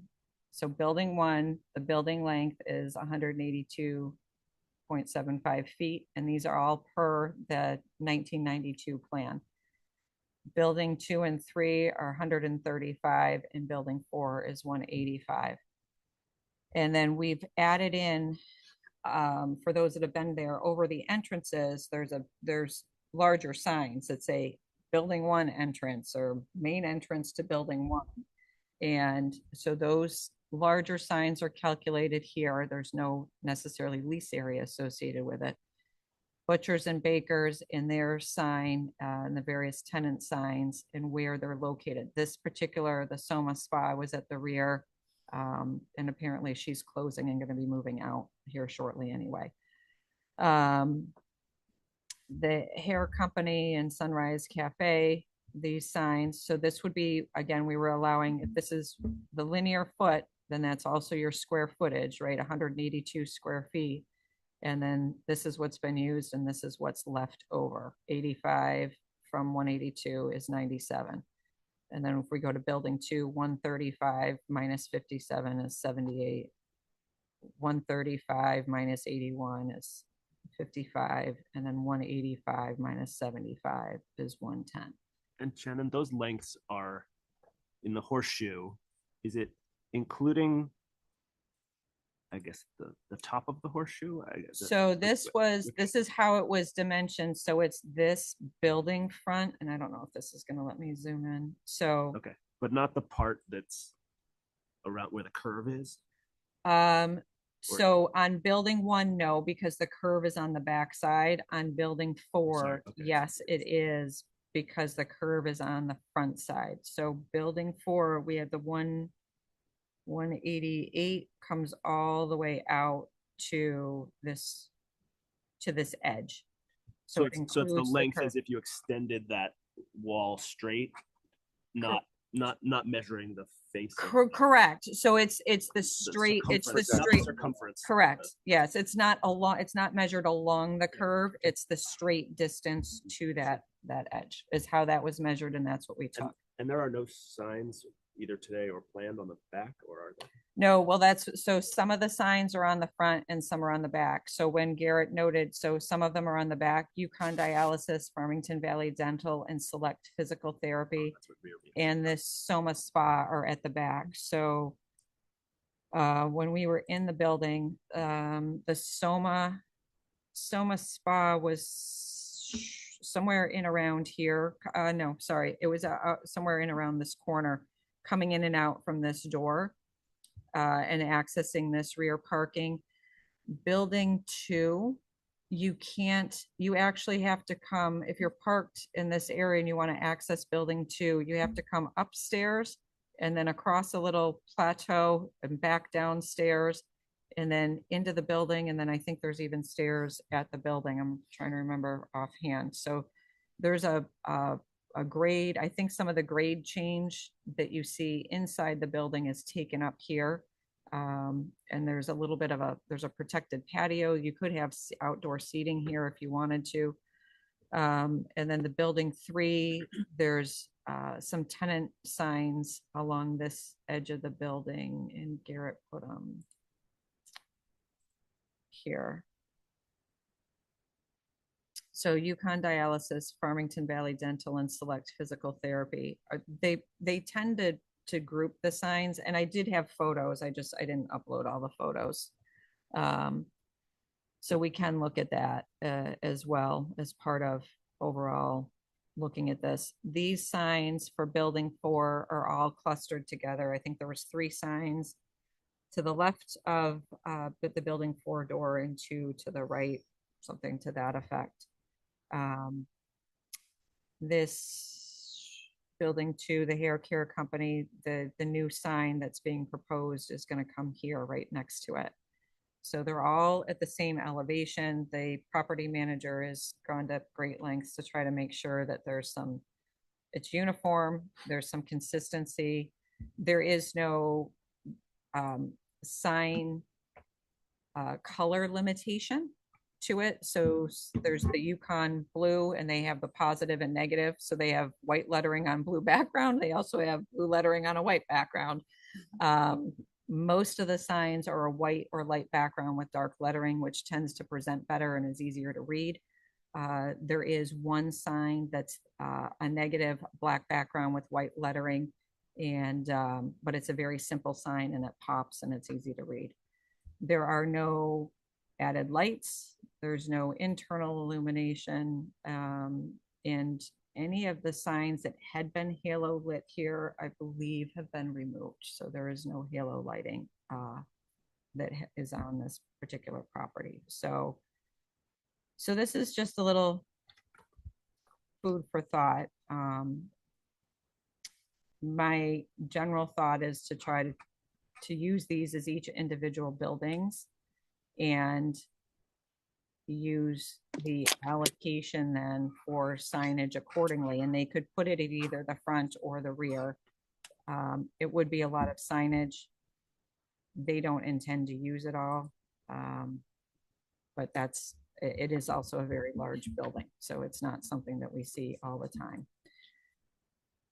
If there's any comments or questions, or we can also go back to the example from last week or 2 weeks ago, I'm happy to do that. I've got another one at the other end of town that's an L-shaped building. There's only 1 or 2 attached signs, so the calculation is probably a little easier. But that's, as we take a look at buildings and how we want to start to parse this, this is obviously an extreme example, but it was just kind of funny that it came up immediately following the meeting from last week. So if there's any thoughts, I'm happy to. I guess what's the purpose? Why is this coming up? It's just how we measure the building, But to has try it to. been, has it been a problem in the past? So I don't know that problem's the right word. I think it's just an understanding of how we're gonna, so the building that we had last week was this one. And the longest front wall, right? I had measured and I'd have to go back and I can't remember if anybody before me had measured it this way, but I had measured the entire frontage of the building. Okay.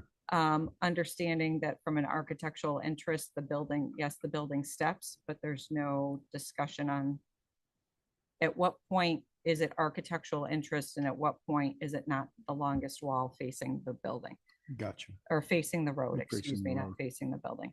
So a strict adherence, this is 80 feet. Shannon's interpretation, this is 120. So you get 80 square feet of signage versus 120 square feet of signage and how that gets applied to the building. So, and whether it's just an architectural, right? You could do the same. So this is Loman's, right? So is the longest building face this face?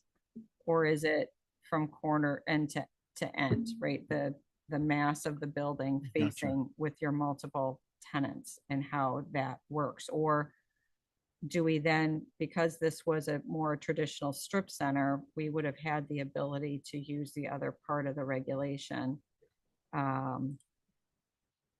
that talks about tenant, I'm gonna grab, right?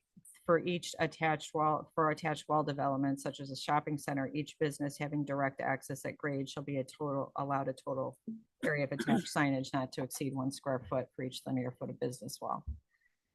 So, right, so Loman's on 230, we probably could apply that portion of the regulation. This building is an office, it's a medical office building. I think it's 2 floors. It's a little more difficult to apply that statement that way. Gotcha. So, Can you show, Shannon, so I think this is very helpful context. And you and I had a brief conversation about this as well, where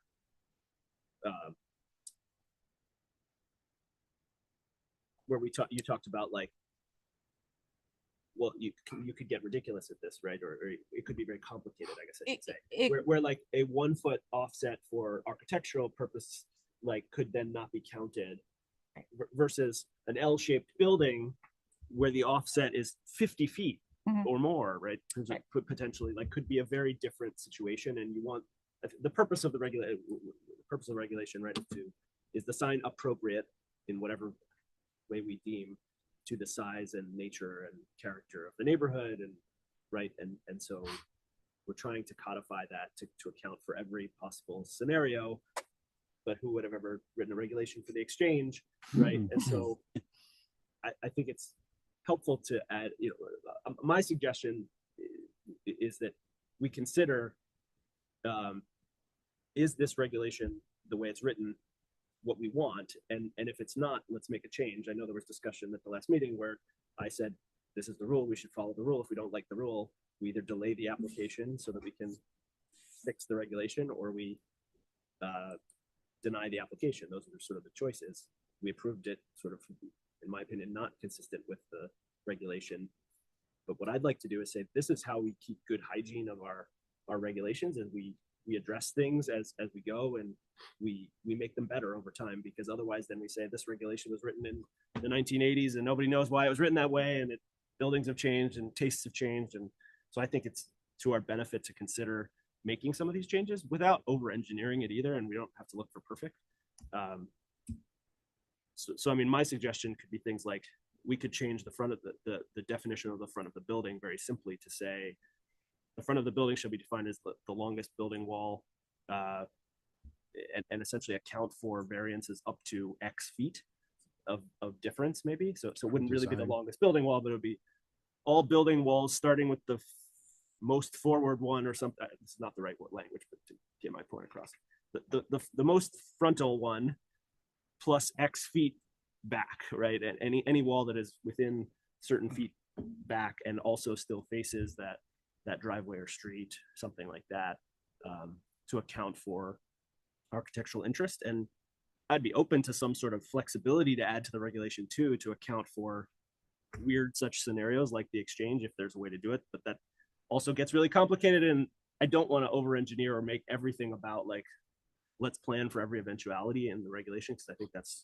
probably not a good use of our time. But where there's ways to make them better quickly and reasonably, I'm a fan of doing that. That's one of our roles, is this administrative role with where we hear things, and the other is sort of more, I'll call it legislative, where we make and revise rules. And so, yeah, that's my point of view. So, thank you for that. Does anybody else have anything they want to offer on the attached signs and how we're measuring them and at this particular juncture? So just in theory, okay, like you take that Loman's Plaza building, Mhm.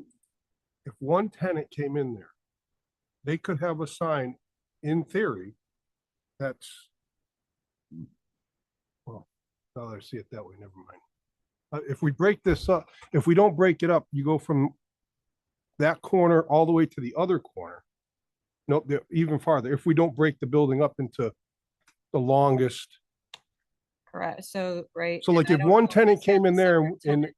and we said there was the longest wall, that would be the one on the right.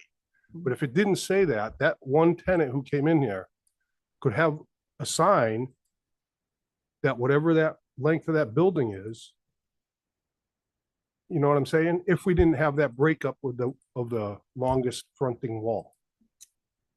Correct.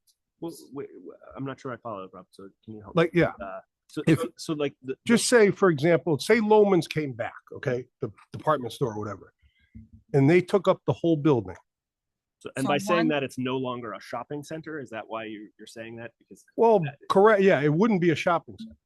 But the way that the regulation's written now, we could take from where the cursor is to right there. Right, yeah.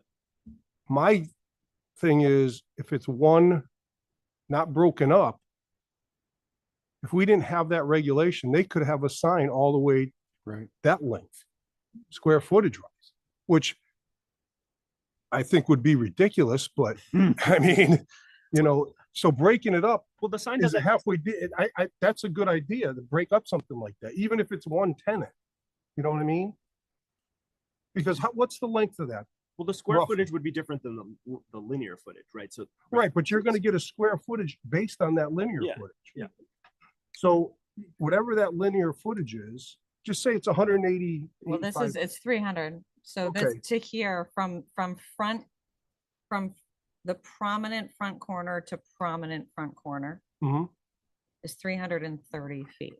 Okay, And again, this is loose. I'm using Right, an area, right, right? right. So. So of then building overhang. if we didn't have, if we didn't have that regulation that said the longest, Mhm.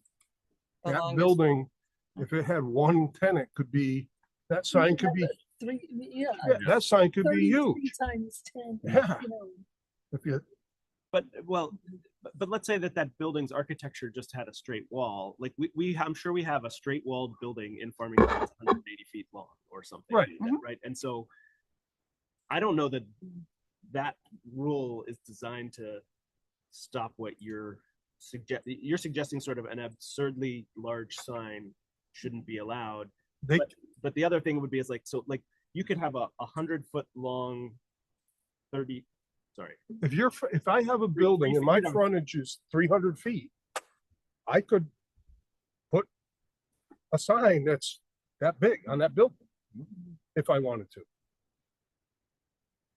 In square footage. Yeah. Correct. Yeah. Yes. Right, but I mean, very narrow, You know, very long. Right. but in theory, so breaking Right, up and a as soon as- building, I think what which you're, I'm agreeing with you, breaking up a building is a good idea. You know what I mean? If you have to. I think that you're pointing out a different, I think it's a related, but probably a different issue that is overall, like, does 1 square foot per linear foot make sense? Or like as a flat rate, no matter how long the building is? Yeah, Or no, should there be a cap or some other Because, I mean, consideration? That beyond, building used beyond, to have- because because you're depending, you're suggesting, I think that you're depending on the architecture of the building to choose to not have one long wall to limit the sign. And what I think you're saying is you're concerned that one long wall could make a ridiculously large sign. Therefore, we should probably have some other limit, I think. That because I don't think leaving this as is going to stop your concern in many cases. It isn't going to No. alleviate your concern. Because that building, I mean, it used to have a bunch of tenants in it at one time. And they all had, like, there was a Petridge Farm store way on the left-hand corner at one time. And their sign for their size of the building, I thought was pretty big for that little part that they had. You know, and I mean, when you start breaking up a building, are you going, if you break up a building on that line, On the longitudinal axis. yeah. correct, correct, but there's two separate entities in that building on the left side, on that little entity on the left. Over here. Right. Yeah. Are you going to let one person put up one size sign and one do another? You know what I'm saying? Yep, so the way so if this was a shopping plaza, right, when Dunkin' Donuts was in Mhm. there and everybody, we had, say there were 10 tenants in here instead of one tenant. Yep. So the way the regulation is written is that each tenant is allowed 1 square foot of sign per linear foot of lease frontage on the building. So if this was a lease frontage Yep. here, right, Like that little, yeah, right? So if that was a lease frontage, it's 22, say 23 feet. They could have a 23 square foot sign. So, which is, probably reasonable. It's Yeah. more reasonable than you think. And okay, then, now I'm understanding it now. a little yep. bit. And then this one would be like 35 feet. Okay, So as it steps, so that's on a per tenant basis. If it was one tenant, so you could only take that longest part of the wall. so, well, again, this one I haven't even, I haven't had to contend with. Right, there's nothing when in we there. I don't think, anymore. were, it was multiple tenants, and so then that multiple tenant parameter falls. So, which is interesting. So if this is multiple tenants, we're using 1 square foot per Not really clear lease what- space. Yeah. But if you had one tenant in there, we're saying we'd view it differently, and your tenant sign would be limited to here. So that. say it was like a supermarket, right? Yeah, yeah, yeah. And so you've got Stop and Shop, but then they also have whatever, a local market yeah. or whatever, right? And they have these other iconic logo signs that go on there. It's not just Stop and Shop, that we would limit it to that sign. So, right, so we would basically what we're saying, we would treat this building differently if it's multiple tenants versus if it was one tenant, which I think is an interesting conversation Mm. too. So, But I see where Josh is going, like, where does the architectural design Yeah, play a role? Like, if it steps in just because of design, do you cut off the distance because of a 1 foot step, or do you say, well, like right, you did, all right, And longest this point, to is- longest point? you this know? is the longest Right, building area built facing the front, right? Because this Right. is, and is this a vestibule, right? Is it architectural from a vestibule? No, I understand that, Right. and it's not columns, it's not this, but was it done just so it fits the property? I don't think so, because the property line, this line, this is the way it looks now for the property line, and this More got fiber messed optics, up a that's while what they ago. did. probably. There was a You're lot right. line change, so it's not, it was originally, this property line came roughly straight down through here. So it's not a property line thing, it's an architectural thing for the building.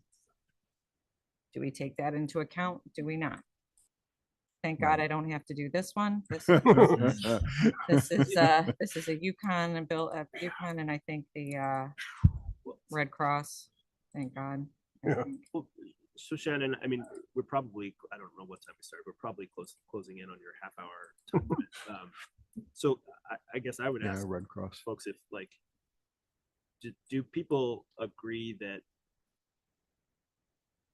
we want to take opportunities as they may come, or as anybody is reading regulations and says, hey, this is interesting, I like that we want to try to be more active in our I call it good hygiene or cleansing or updating our regulations as we go, when the opportunities suit us, or when we feel like we have that's the question. And then specifically, do we want to spend a little bit of time talking about signs and changes we might want to make to signs, whether they, and I don't know that, I guess my initial question was very clearly about the front of the building definition.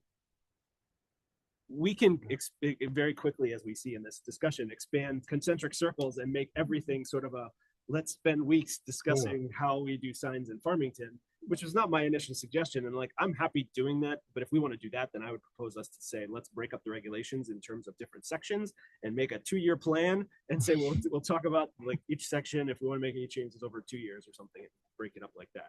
That wasn't my initial suggestion here. It was just sort of like, hey, this came up, we had an application. I was fine with the sign, but I also wasn't going to vote for the sign because it was not compliant with the regulation as it's written. And I don't believe we should be approving things like that. We should be approving things based on the regulation. And if we think the regulation is not what we want, then we should change the regulation. That was where I was coming from with that application, and why, I'd advocate for changing that. And then to shortcut quick briefly, let's talk about directional signs real quick. Was the directional signs, if I can take that liberty. Yeah, 100%. Go for it. The directional sign regulation roughly says you can't have a directional sign bigger than roughly 2 square feet, and it can only basically be white with black lettering or something. Yep. A really ugly sign. And we had somebody who was going to spend a bunch of money building a beautiful sign that, was like, that was primary purpose was directional, but we called it a monument, which I think we could do within discretion. And so I was fine with it. And I'm certain that we've had many directional signs that have been approved that do not comply with that regulation. We should change the regulation. We should not continue to say that the expectation is, I mean, right, if I'm a developer, I'm going to come in and say, well, directional signs is black and white. And then they talk to Shannon and say, oh, by the way, you don't have to follow that. You can do something else, right? It's like that. I'm not saying that's ever happened, but like theoretically, we should change the regulation. Like if we're fine with people spending the money to build nice directional signs, we should allow that. And if there are,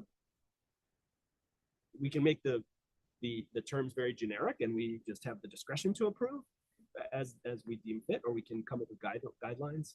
But I think those are reasonable things that we should do to actually make it easier for applicants to come in and know what to expect and know what they can do and make their plans easy and say, if we meet these regulations, we're approved, and not sort of have this sort of side card of, well, if you want to do it this way, we can probably do it. I think it's smart to do that. So and this is just an example, right? So most of us consider this a directional sign.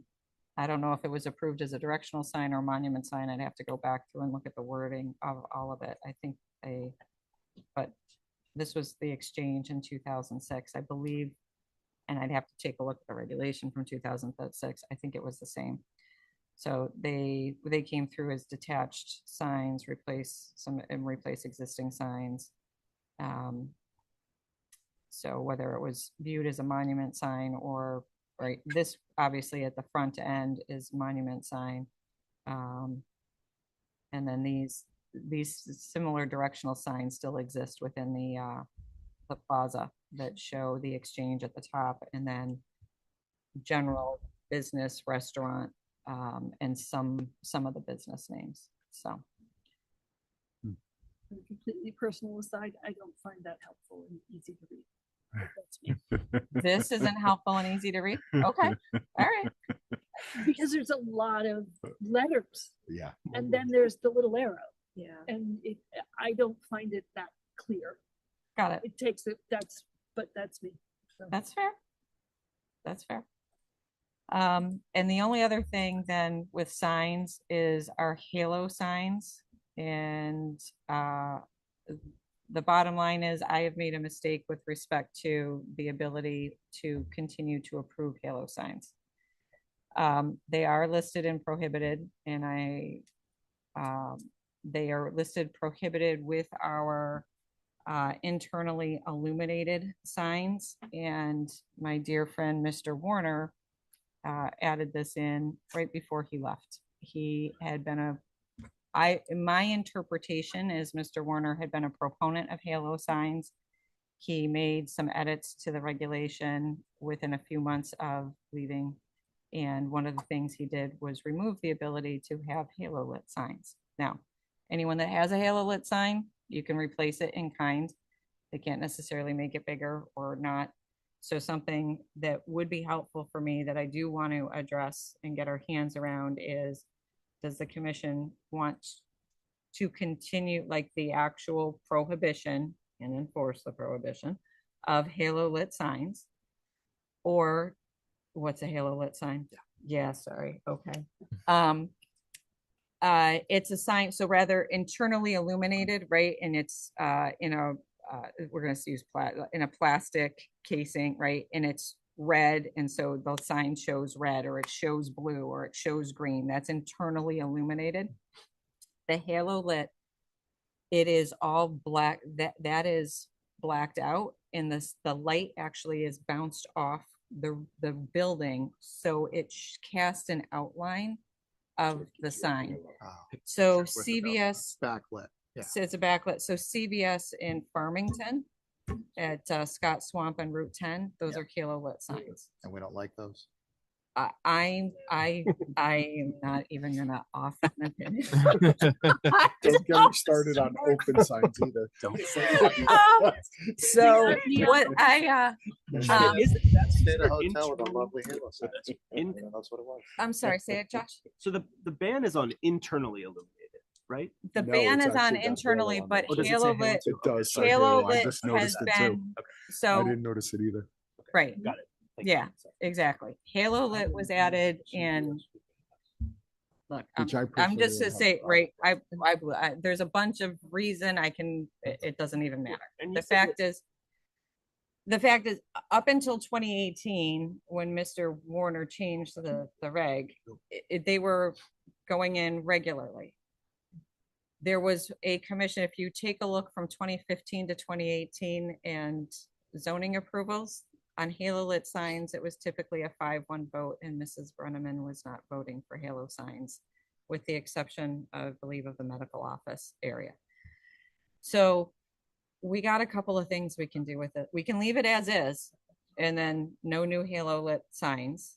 I don't know that I agree with that. I don't think I do. It's your commission, it's your regulation. What I do think is halo lit is probably not appropriate in Unionville Center and Farmington Center. Our ADRC is not going to allow those there anyhow. And or our historic districts, if it happens to be a historic property, then the historic district gets a say in that. But in those two center zones, ADRC does. So we could alter this to say halo lit signs are permitted up to 4,000 Kelvin on the LED, which I usually do anyway, that dimmer switches have to be provided. It's white only. I saw one. So at the Exchange, Japanica was a restaurant there. It was red halo lit. Yeah, I remember that. I'm not really sure. I mean, again, so that's something for the commission to consider, but I've got photos of a red halo lit Japanica sign. I don't know that that screams Farmington, but Did the commission approve? I mean, the commission should have approved the language as it stands. So you're saying Mr. Warner did it, but no, it was approved. No, Okay. correct. Correct. It went through, yes, because, so, yes, it was an approved change to the regulation. Yes. With very little agenda review, very little discussion. There's like nothing in the meeting I can get you the meeting minutes, the agenda review, the whole 9 yards, and which prompted some further inquiry, which is how I realized that Mrs. Brenneman had been the consistent no vote over the 3-year, 4-year tenure that Mr. Warner was here. So we do need to clear this up, because it either will actually be prohibited, or we remove the prohibition in its entirety, or we put some parameters on it. So you can think about it. You can offer some guidance. If you have anything now, that's fine. If it's later, that's fine too. For now, anybody that's making an inquiry, we're telling them they're prohibited. So, I am one to think some parameters is the best way to go. I think a halo, it's again, personal opinion, I hate an appropriately sized, colored, temperature halo lit sign can be great and very effective and not glaring or anything. But I agree, not in the Unionville Center, not in the Farmington Village Center, that wouldn't be appropriate. But when we get towards, say, the medical center or on Route 4 or something like that, there are more It doesn't, appropriate doesn't places. UConn have a halo lit sign on top of their health center? yeah, but I don't Yes, have but any they're control. just- The Yeah, state right, yeah, building, they're state, right. right? So yeah, you don't have any. We can yeah, say, oh, that's isn't right, that too. lovely? That's right too, yeah. Yeah, So, the state buildings don't come through us. Yeah. So, I think, Aesthetic, or is there something else we're looking at too? Like Um, for safety would be one, like for brightness or shining blue lights, or and also Correct. annoying neighbors, or correct. Yeah, you won't really get that with the halo typically because of the nature of it and that it is a backlit. So you're really seeing the shadow of the sign is really how it presents itself. And I think if we control the color temperature and we Yeah, can ask for dimmer switches, Yeah, like, and you got to you said there was decide a if red you- one. I don't think that's appropriate at all. I mean, a clear one, you know. a if I red- think white is a White no, would but be, it- yeah, yeah. I don't know that we need a color, any other color, but it was interesting to look through those photos. The color temperature requirements. So it seems like somebody had a stickler for white lights. They only like sort of neutral to yellowish white lights, because so if I'm at right 4,000 Kelvin, it's a color Correct. So it's the color. temperature, not Yep. not a because the way it like was worded, it like up to 4,000, so it could be 3,000 Correct. Kelvin. Or, yeah. Yep. So at 3,000, you're still gonna get a white light. It's when you start to drop under the, so I had, as part of, when I first got here, first got to the town, one of the project I was assigned was the conversion of the municipal lights, parking lot lights, this lot and the schools to LED. So there was a research there at that point. Some of the design work had already been done, but I oversaw that. And then also the conversion of the streetlights. So going from the high pressure sodium, right, which is that yellow light, to then LED. And we really started honing in on color temperature with that. And other municipalities that had gone to 5,000. And when you start getting over 5,000, you can actually get distortion in what you're seeing on the ground with trying to understand elevation differences and curb heights, and it can actually start to distort things. So, and it can be overly harsh. So, right, if you're in surgery, you want a nice, bright, crisp light, but out and around, you don't necessarily need that same crispness. And what we have found is that at the 5,000 level, it's really almost the tube, even like when you're driving, right? And the LED lights, right? Those lovely headlights coming in at you. So some of that is just the intensity of the light, right? The power of the light and the lumens. Some of it is the color temperature, right? And so the less than 3,000, you start to get into that warmer light. So there's 2,700, you get a warmer light. 3,000 to 4 is a nice, true white. And one of these, I want to say, most of the parking lot lights are at 4. I think Union School and NOAA, we dropped them down to 3,000 because of their historic neighborhoods that they're in. So that's, yes. And was there ever a discussion of it's interesting that like we talk about the color of the lights, but we don't seem to have a restriction on the intensity, the lumens or candle power or whatever the right is there? Regulation on that? I haven't. No, because it's not as a backwash, it's typically not as intense. We'll get into that foot candle when we're looking at it on the ground level, and we'll look at regulating the total foot candle level. So we want 0 or as close to 0 as we can at the property line. And we will allow up to, like, at a bank teller, right, you're at like 20 to 25 or 30 foot candles under that ATM drive, right? At a gas station, we're at 15, 20 right under the canopy. The medical office buildings, if they're lit at night, they're at about, say, 5 to 10 foot candles. So that's the measure. And so there's an equivalent wattage then, right? So now we get into pole height and the I wattage. was mostly talking about signs. Yeah, but that's Signs, so, right? but that's tangentially, sorry. Yeah, I took a left turn on you, but Okay. tangentially, it ties to, so that same thought process comes into the sign is, and so we're using that as a metric.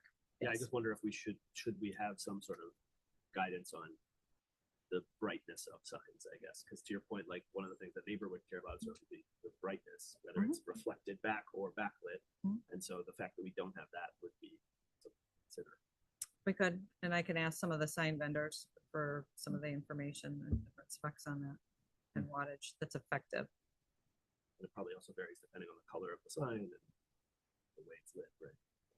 To a certain extent, probably, or the number, right? So then you end up with a number of diodes. It starts to, We probably don't want to get into that level because the lighting technology will change too. some of it, yeah, yeah. So is the general consensus that we want some halo lights? Some halo lights is okay. Yeah. Yes, I'm seeing head nods. I would agree. Typically not in the 2 center zones. Agreed. Agreed. Agreed. Okay, and try to get some parameters on it. Okay. I think I'm the only one that's gonna say this, but as someone with no experience with the lighting and halo lighting, I don't have a great sense of opinion on it. So I would appreciate maybe a week to look into what I could formulate as an opinion in that that's fine. regard. Yeah. Just send me an email and we're not, so what's gonna happen, so this conversation helps form more work for Garrett. and- Garrett. for Garrett. Let's be honest, Garrett. this informs more work for Garrett. And so, but we've got a decent platform here and we will probably start, because the halo lit we need to take care of immediately. We can come back to the attached sign, although I'm gonna have to make a decision regarding 270 because this gentleman needs a sign. He's got to open his business. So we're gonna have to figure that one out. And we can come back to those. I want to get the halo lit through and then we can come back. If I can get the attached sign in there at the same time, we will. But it's a regulation change, right? So we got to draft it. We'll share it with you folks, make sure we're kind of okay with it. And then it's got to go to public hearing. So we're like 2 months out for a regulation change. So you've got plenty of time to drive around and look at all the signs you want to look at. Nice. And you're saying the urgent one, or the one that with the person who wants to open the business, that's the exchange? Is that- Correct. And I've got one down at the other, literally the other end of town, at the far end of Main Street going into Plainville. But I think it's just one attached sign. So I think we'll be able to at least get somewhere with the discussion and, I mean, and then if we need to rework it, we can, but I think we can get one attached sign without issue. if it's easier, I would make a proposal to the commissioners if they want to say for the exchange, like there are signs on both sides of the building, there's entrances on both sides of the building, there's multiple tenants. I think it's fairly reasonable actually to say they should be allowed to have signs on both sides of the building, and that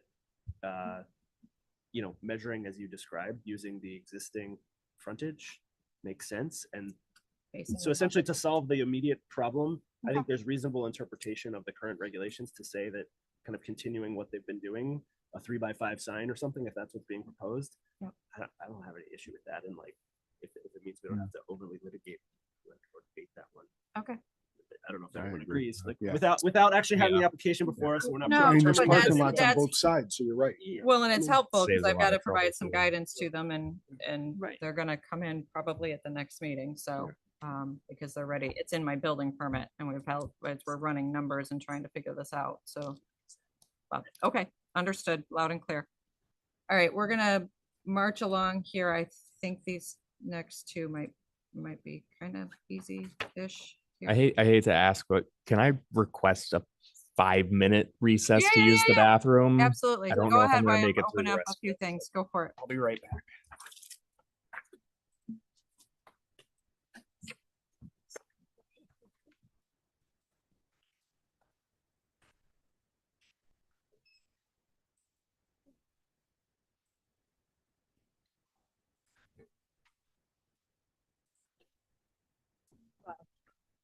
Sounds reminds you of chickens.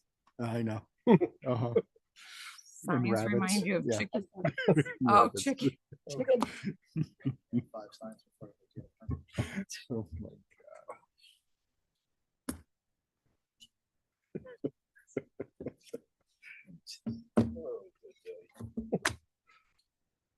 That got simplified a little bit, right? Chickens? Yes. Chickens got easier. Yes. Which so it's funny, I was doing an open house on Saturday in Berlin. And one of the people that came through the house looks at me and I knew exactly what they were gonna say because so Berlin's like even worse than us. They're really regulated. To have chickens, you need 10 acres or more. Oh my 10 God. acres. Are Okay, you they like consider it serious? a farm animal. I'm shocked. Right? Wow. And it's very highlighted, no roosters. You want to take a wild guess at what we were hearing the entire 3 hours we were there? And she's like, does that happen all the time? I'm like, you might want to check with the town on that one. No, usually every morning about 4:35. Not all the time. I was like, I know this is gonna come up. The seller might want to file that question Right? with the town. Exactly. I'm like, I know this is gonna come up. It's like the exact opposite in Kensington, isn't it? What's that? No? Oh, No, and it just seems that's so extreme, 10 acres. 10 That- acres. Like Kensington seems like it's a lot. I feel like there's a lot of chickens. Uh-huh. Yeah. 10 acres. 10 acres. Oh, you could plant corn. Yeah. Corn doesn't make noises. You could have a. Right. Right. That's You know true. what corn does? That's Corn true. sweats. Corn Corn sweats. sweats. And it makes an area hotter, Really? more humid. Only because my daughter lived through last summer outside of Chicago. And the humidity, they would have higher humidity because the corn has lots of moisture. You guys started talking about corn without the authority on corn in town. Corn sweat. That's So, wild. yes. You could. Forgot what a corn got. And it does sweat, I'll tell you that much. Sweat. People are always surprised how wet I am coming out of the fields every morning. We should make it. Okay, we can take a field trip this summer. Right, there you go. Okay, we will resume 9:23, plan of conservation and development. So I had included our current POCD, linked to our current POCD. And I provided the Connecticut General Statute, which is great fun reading. But it informs our rights and responsibilities and duties with respect to the POCDs, what we can and can't do, what we should and shouldn't, or what we should consider, et cetera. So, and then I added in and emailed you all the start of the draft of the POCD RFP. And really the purpose of the conversation, if you've had a chance to look at it, is the scope of services, right? Of what we want the consultant to look at. I did make sure it references, I think up at the top, it references the section 8-23 of the Connecticut General Statutes, right? So we're looking for an updated plan that's consistent with the requirements of the general statutes, period, right? And then the scope of services, we have taken a number of other RFPs, right? There's communities doing this almost every year because they're on their own 10-year cycle, right? Everybody's kind of different. I read a bunch of them. Putnam's was, I thought, well thought out and had things that I was like, yeah, all right, this is good with listing general things that are needed for our POCD. I was Putnam and Torrington are the two that I heavily sampled from. And also took a hard look at our existing POCD. So we've got the 2008, the original POCD, not original, but our current master POCD, and then the 2018 addendum that was completed by Bill Warner in 2018. It was effective in January 2018. So these items here, there's a certain amount of specific data analysis that's needed on some of its census data, population growth data.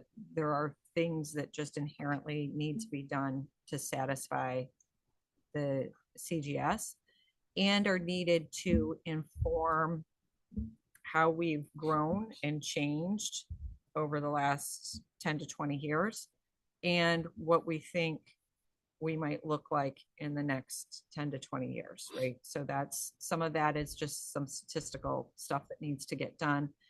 So that's what's listed here, along with maps and charts that need to get done to get these data sets into bite-sized pieces that make sense for everybody, and goals and objectives in moving forward.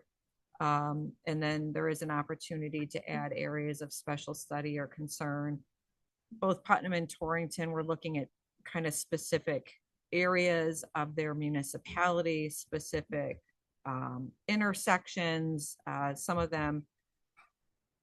Some of these municipalities have town land that go out for their own development purpose. I did chat with Garrett today. We thought adding in from the new Public Act, so Public Act 25-1, there's an opportunity to have a conversation and for us to consider having a transit-oriented community and a planned housing development zones as part of the new Public Act. So I think including those in here so that we can get help understanding, does Farmington, are there areas in Farmington that reasonably fit into either of those buckets?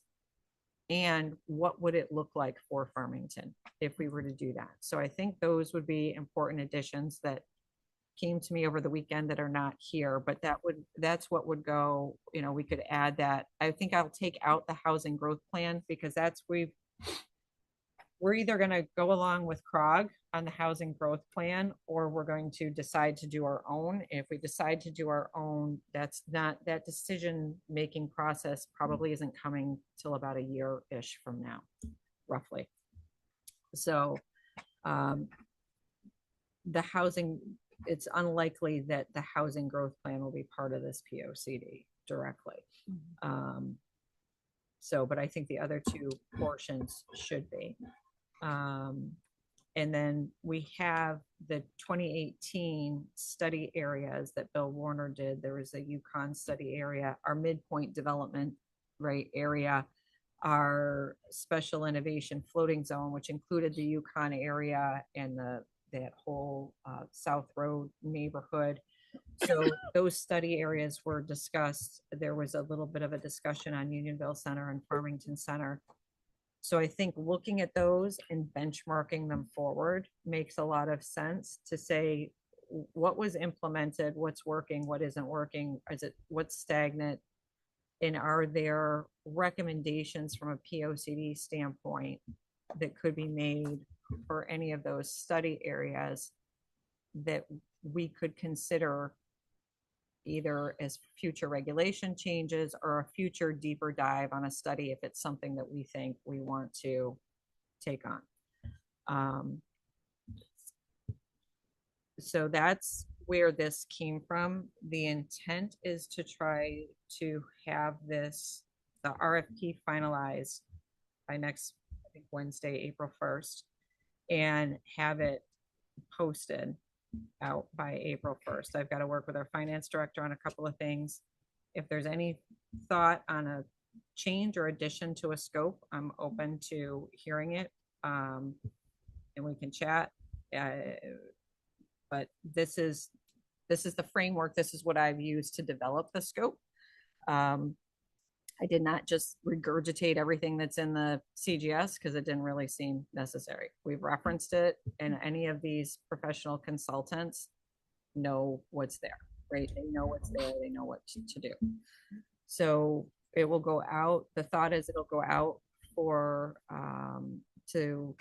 posting Wednesday, April 1st or thereabouts. It could push into the following week with the proposals due back 1 month later. And I've talked to our director of public works and our assistant town manager trying to work through what an appropriate process would be. And they're suggesting that staff do an initial review to shortlist the proposals.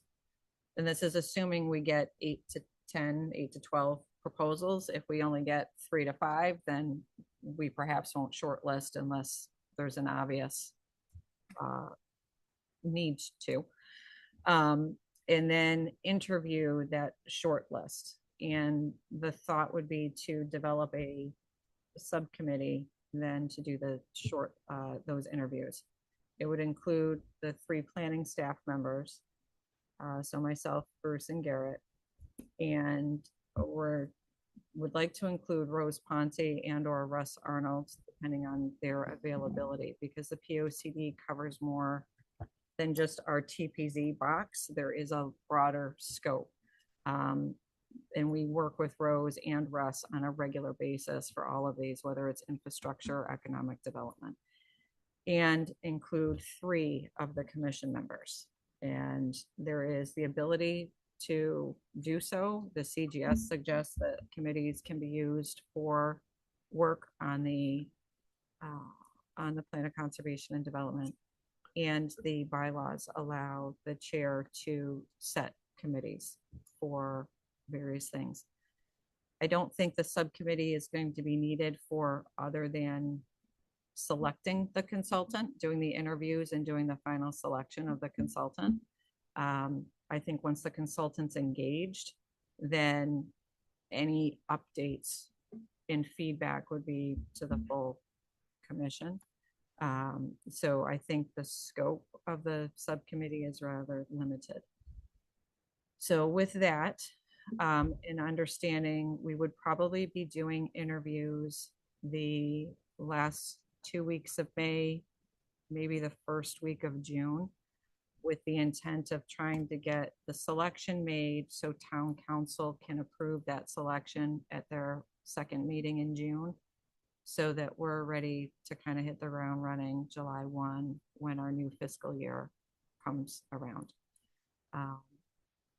That's the funding for the consultant it's in the budget. It's been appropriated, so we should be fine from that standpoint. We're actually, I believe Joe has designated some LoCIP funding for the POCD. So my understanding is it's not even necessarily dependent on the budget vote.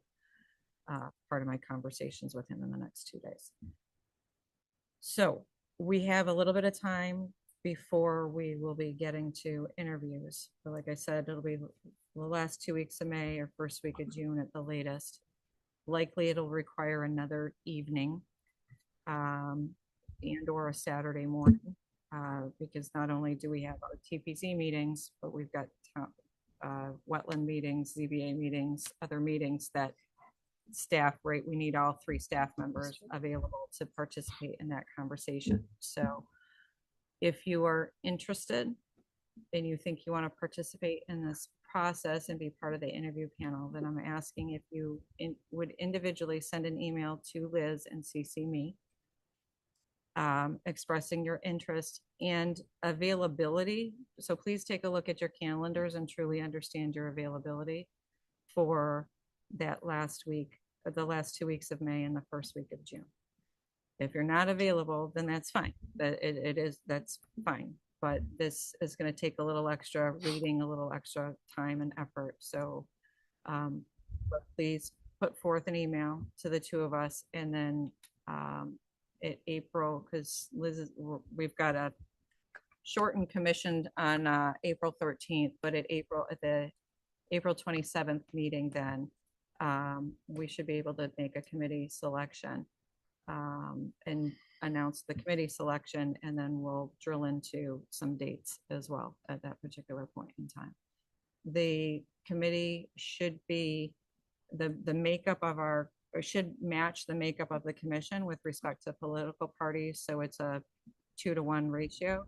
So it would be the same then from a subcommittee standpoint, to the extent that we have that interest expressed and we can get that balance, it would be a 2-to-1 ratio with respect to committee members. Okay. Can you talk a little bit how much time you expect it to take? So I would think, so the interviews are probably going to be about an hour block per firm. So any of I'm thinking to shortlist more than 5 firms, I think is going to be unnecessary, but not having seen anything yet. So I'm assuming 5 firms, so it would be 5 hours. If we try to do it in the evening, it's probably 2 evenings, I'm thinking, and whether we would try to start at 6 or 6:30 rather than 7, and try to cheat ahead a little bit to get us the time. So if we did like a 6:30 to 9:30 on one night, and then a 6:30 to 9:30 on the second night, with that last hour then being a deliberation to make the selection, or having to set a third night for a selection, or hammer through it on a Saturday from 9 to 2 or 8 to 1 or whatever the case may be. So some of this is a little bit in the dark, not knowing how many, but I talked through with Russ on Friday, and the thought would be the consultant would do a presentation for 20 to 30 minutes. We would have 15, 20 minutes of questions, and then let them clear the room. We make our notes.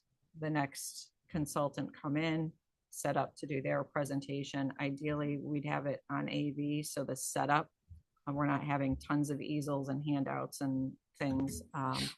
The setup between consultants should be fairly streamlined with AV technology. But that's my loose parameters. I will honestly, I have not done this before, so I'm taking some heavy guidance from Kat and from Russ, who have done this on occasion. So. Can I, who's next? I was just going to Sorry, say, is this an official meeting? Like, would we call ourselves into session, or is it more of a? No, so the interview panel would be noticed. I'd have to check with Russ and Kat to see if it's a public meeting, and so anyone from the public could come in and sit, but it wouldn't be questions and answers from a public standpoint.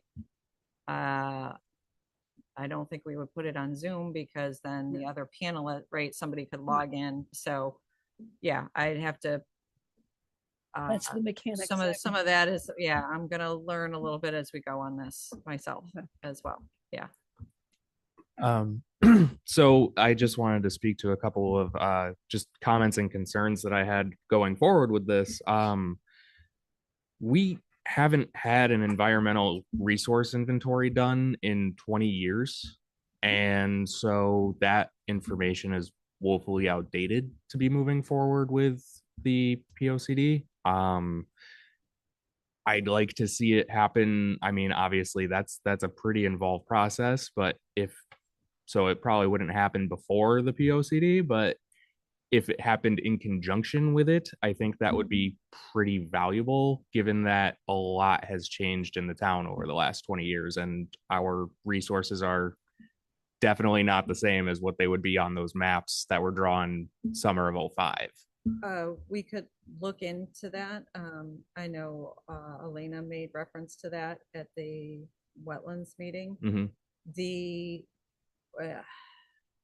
I don't know that I agree that there's a notable change to the environmental resources map because it's identifying the wetlands and water courses and the watersheds associated with those. And yes, some of certainly the habitat and critical habitat associated with those, and to that extent perhaps changed, but a good part of those areas were in protected areas. If anything, perhaps we've expanded that because now those habitats are the amount of town open space and protected land has increased, I would say, tremendously over the last 20 years. I'd have to go take a look at math and numbers to see where we were versus where we are, but we have over 30% of the town is in open space and protected land of some form.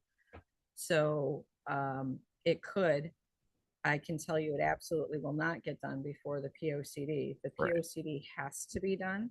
If we do not move ahead, then we are at risk of losing state funding. Gotcha. So this is absolutely moving ahead. And if there is a critical need or concern to relook at that environmental report, or perhaps it's just an addendum, use that as a benchmark and have a consultant come in and say, X, Y, and Z have changed, but that would need to go into the capital. That's a whole other funding cycle for next year. That conversation needs to take place this year, and then it would need to be considered for the capital improvement budget for next year. Right. And there are conservation organizations that can help with these as well, though. There's, the Farmington River Watershed Association, Farmington Land Trust. Yeah, they're not doing an inventory though, Taylor. I mean, you're going to need a consultant to come in that's designated to focus and do this. Even the staff's not staff. We're processing applications, and this whole reason too, we're getting a consultant for the POCD. Okay. Yeah. Want somebody to lead that effort. Okay. And at the risk of pushing this any longer than it needs to go, would an open space plan be developed in collaboration with the conservation commissions, given that it does fall under their purview? That is something that would be of note. Will an open space plan? Yeah. So again, we're well over 30% at this particular point in time. So the Conservation Commission could review where we are. But I think open space is part of the POCD. All those environmental resources are looked at. So our flora and fauna, our wetlands, our ridge line, those are all things that are included in the review of the POCD and the natural resources. So when you look at, again, where we were in 2008 and the update in 2018 and what's required, those are all things that are looked at because it's part of the character of what Farmington is, right? And it also comes into what our developable land is, which we need to start to understand how much of Farmington is left from a developable standpoint. And that ties back to some of the things we're looking at for the Public Act 25-1 and some of our housing items that I just mentioned. So all of that starts to tie together. But we have open space maps. We have between land trust land and town owned land. We've got a pretty good chunk, and there's not much less that is not developed. It's very limited at this particular point. Okay. Just a couple more. I might be getting a little redundant. Would it also include addressing brown sites and derelict areas for restoration, or is that not part of Well, we don't- POCD? I don't think we've got, so the brown pit, we've got Charles House, but that's not under public The control. ball bearing and felt factory in Unionville. Right, Uh, it's not under public control, Okay. so it's not, right, we don't have, Okay. so, because we don't, Farmington doesn't, we don't have the, there are municipalities, right, that'll take on a brownfield site and then put it out for an RFP for developer and process. That's not what Farmington has ever done. So we do not have any publicly owned sites that would go out for RFPs that we're looking for. How are we going to develop this and how are we remediating this? Those are all privately owned. Okay. And then I guess my last one,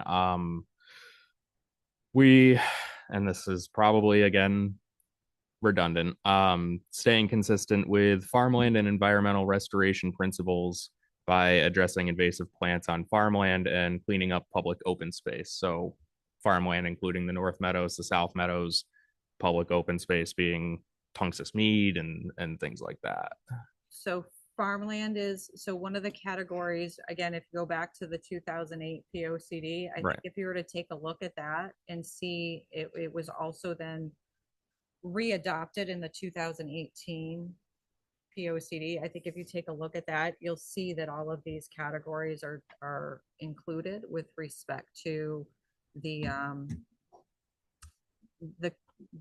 critical importance they play within the fabric of Farmington. Right. So that farmland is absolutely in there, just like we've got ridgeline and our water courses and watersheds, et cetera. Okay. Yeah. Okay.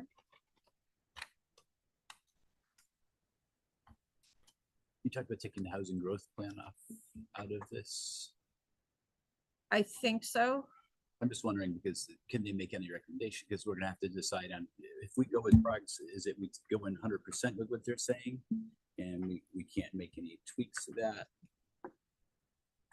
Or we make our own? Is that how that works? We can leave it in. I was just thinking yeah, go ahead, Peter. Just to offer 2 cents as to why we might want to leave it in is I think that as the process plays out, as I understand it, I'm wrong on it, but is that we might have a fairly quick turnaround time between when we have to reject the regional plan and come up with our own. Yes. And so having something in the chamber might be a good idea. And I would certainly suggest that we maybe phrase the RFP in give us the option with it without sort of look at the growth plan, because it could be quite expensive, but Yes. and we need to hit budget here, but Got it. I would definitely support the idea of doing the housing growth plan. I'm glad you added the 2 things that you mentioned. Yeah. And then the statute also speaks of housing growth policies, which we probably also want to specifically reference as whether they have any recommendations on those. Okay. Housing growth policies. Yeah, it's another defined term in the Got it. statute. Okay. Okay, yeah, we can leave in the housing growth plan. I've got no objection to that. And then I'll add in the other 2, the transit oriented community and the planned housing development.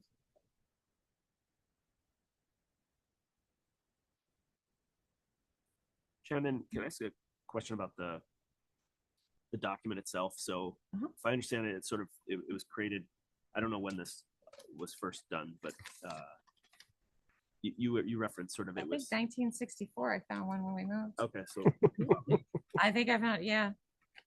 so when I was just reviewing the document though, right, it was 2006 or 8 or something, and then there's amendments, and so at what point do we re-baseline and become okay, now it's not something plus amendments, it's just Right. new, No, that's that that's what we're doing. okay. Yeah. No, Just- we're just not, wanna we're not clarify. doing an amendment. No, Okay. this is it. A We need rewrite to or a- jump into 2020, please. Yeah, the 2008 one is fine. And I think, I don't want to lose the history. There's some great history in there, But yeah, we need something that is a little more vibrant and a little more robust and a little more in tune with what we're able to do with today's technology, right? And absolutely. So that's the intent. Thanks. yeah, no, it'll be it is a rewrite. So there's about $120,000 that we've got set aside to do this. So the intent is that we will have that the consultant will lead public participation platforms. And we're to a certain extent going to let them drive that, understanding that there has to be some type of in-person and online, and try to get people where they're at. But yeah, people that do this day in and day out. And if when the in-person ones, they're here, the consultants here, they're leading those charrettes. Town staff will be there, commission can be there, right? But the consultant is leading that drive so that one, they're a neutral party, which is really helpful with some of these conversations. And two, they do that. Whoever we select, they've done it recently in these other communities. So yes, but no, this is not an update. This is, yeah, new. Okay. All right. So the only action item I think is maybe look at some of the POCDs that we've done, and then get an email to Liz and I if you're interested in participating in the interview process. Understanding the chair will make the final decision, and it'll be a 2-to-1 ratio to match our makeup. Okay. And then the final thing, real easy. I believe I've got 3 of you out at the next meeting. Peter, Liz, and Dave are all out at the next meeting. Anybody else that won't be here on April 13th? Possibly not. I don't know. Okay, that's fine. So I just, when we come to this, then I've got an Article 6, Section 5 is what I'm looking for. In the absence of both the chair and secretary, which we will have, the attending commissioner shall by majority vote elect a chair pro tem, and the chair pro tem shall appoint a secretary pro tem. The chair pro tem shall be a regular member, while the secretary pro tem may be either a regular member or an alternate member sitting at the meeting in place of a regular member. Well, with 3 of the regular members out, the 3 alternates are definitely up to bat at the next meeting on April 13th. So I'm putting this out there so this does not come as a surprise at the next meeting, because this is what we have to start our meeting with. We will need a chair pro tem, a secretary pro tem before we can do anything else to even initiate the meeting. So, And if all right. anyone else is out, then what's quorum? I guess. Quorum is 4, I believe. Okay. So, yeah, I've got it. It's somewhere tucked in here that I'm not gonna get my finger on. But I believe quorum is 4. And there's 5 public hearings that day, right? No, there's none. There's none, but there will be. So the 2 sign applications. Yes. Nice try. So 2 sign applications, and then whatever other fun stuff comes in between now and then. I think we might have some acceptances to set public hearings. But yeah. But you said we're gonna have a secretary. Did you say we're gonna have a secretary? No, you have to set. Oh, okay. I Select thought you one. said the secretary was gonna be here. Yeah. No, No, Dave's Dave's Dave's- Oh, okay, all right, Dave's secretary okay, on all right. chair, so we're Peter, Liz, and Dave are out, Okay, we're gone. and Liz and Dave are our chair and secretary. okay. So now I've got both missing, so that this is the process. We've got to elect the chair, Yeah. and then the chair will appoint the secretary In that meeting. in that meeting, Yeah, So okay. whoever's there that just for meeting. that meeting, and just for that, so you get to wear the crown for the day. All right, Got the talking. the gavel, right? Yes, Get the gavel. golden gavel. Golden gavel. All right, ladies and gentlemen, I am all finished this evening, unless anybody has anything else for me. I have one wicked quick question that a Yes. friend at work keeps asking me about. Five Corners gas station. God. And then what about, because she lives right down the road Mhm. my and she God, goes it's- past it every day. I get the And same then question. Duncan is gone. And that, Oh, it is? Yeah, can I have the whole donut sign? Oh, yeah. They're gone, huh? yeah. Okay. What's up? Our lovely Five Corners. So we have been in touch. Actually, I emailed them Friday. There was concerns because some of the fencing is starting to fall. My guess is it got hit with the snow throw from Finneman, right? And Route 6. So they've got to do, there's some things they need to button up on the site. We don't have any other information. The developer did respond saying we'll get somebody out there to take a look at it. I need that taken care of and the site needs to be secured, and then we'll follow up with what's your timing on this and what are you doing? Yes, it's vacant. It's not necessarily overly pretty, but the building's down. Right. Which was the huge thing we had been That's what I harping on. tried to spin it for her. Right, the building's down, but it's not necessarily our best foot forward as you come in off of 84 and that's our first main intersection. Somebody So was we there are- today. Excuse me? Somebody was on the site today when I drove by. Oh, good. Yeah, Okay, so- perfect. So hopefully they're at least tidying up a few things. So we are continuing to monitor it and we're hoping to not have to get our legal team involved. So that's as much as I got for you there. The whole donut subway, yes, there's some environmental things that are being taken care of on that site, which I believe is why the Dunkin' Donuts was moved out. Not that it's so that the environmental items could be taken care of, not that there was any issue with them from an environmental standpoint. The subway, I don't know if they are going to stay or if they are ultimately going to close. We've had a bunch of people in asking questions and wanting about redevelopment opportunities. So it could be that the leases are running out, they're letting their leases run out, and then they're out, and then it's going to be on the market. We've had people making inquiries. Obviously, there's been no application in front of you yet. So that's all I've got on that one. And I think what happened, right? Duncan took their panel out and the whole donut is behind it. and I that's- genuinely got excited thinking Yeah, the there's donut a was bunch of going back people in doing there. it. So, And I was really upset. Hope springs eternal. yeah, I got nothing for you there. So. Okay, last item on the agenda. Approve Gotta the minutes. approve those minutes. I need a motion and a second to approve the minutes of the March 9th, 2026 meeting. It's so moved. Second, Second. okay. All in favor? Aye. Aye. Opposed? Abstentions? I'm abstaining. Abstaining. Two Two abstentions. abstentions, okay. Okay. Okay. That's a wrap. Thank you very much.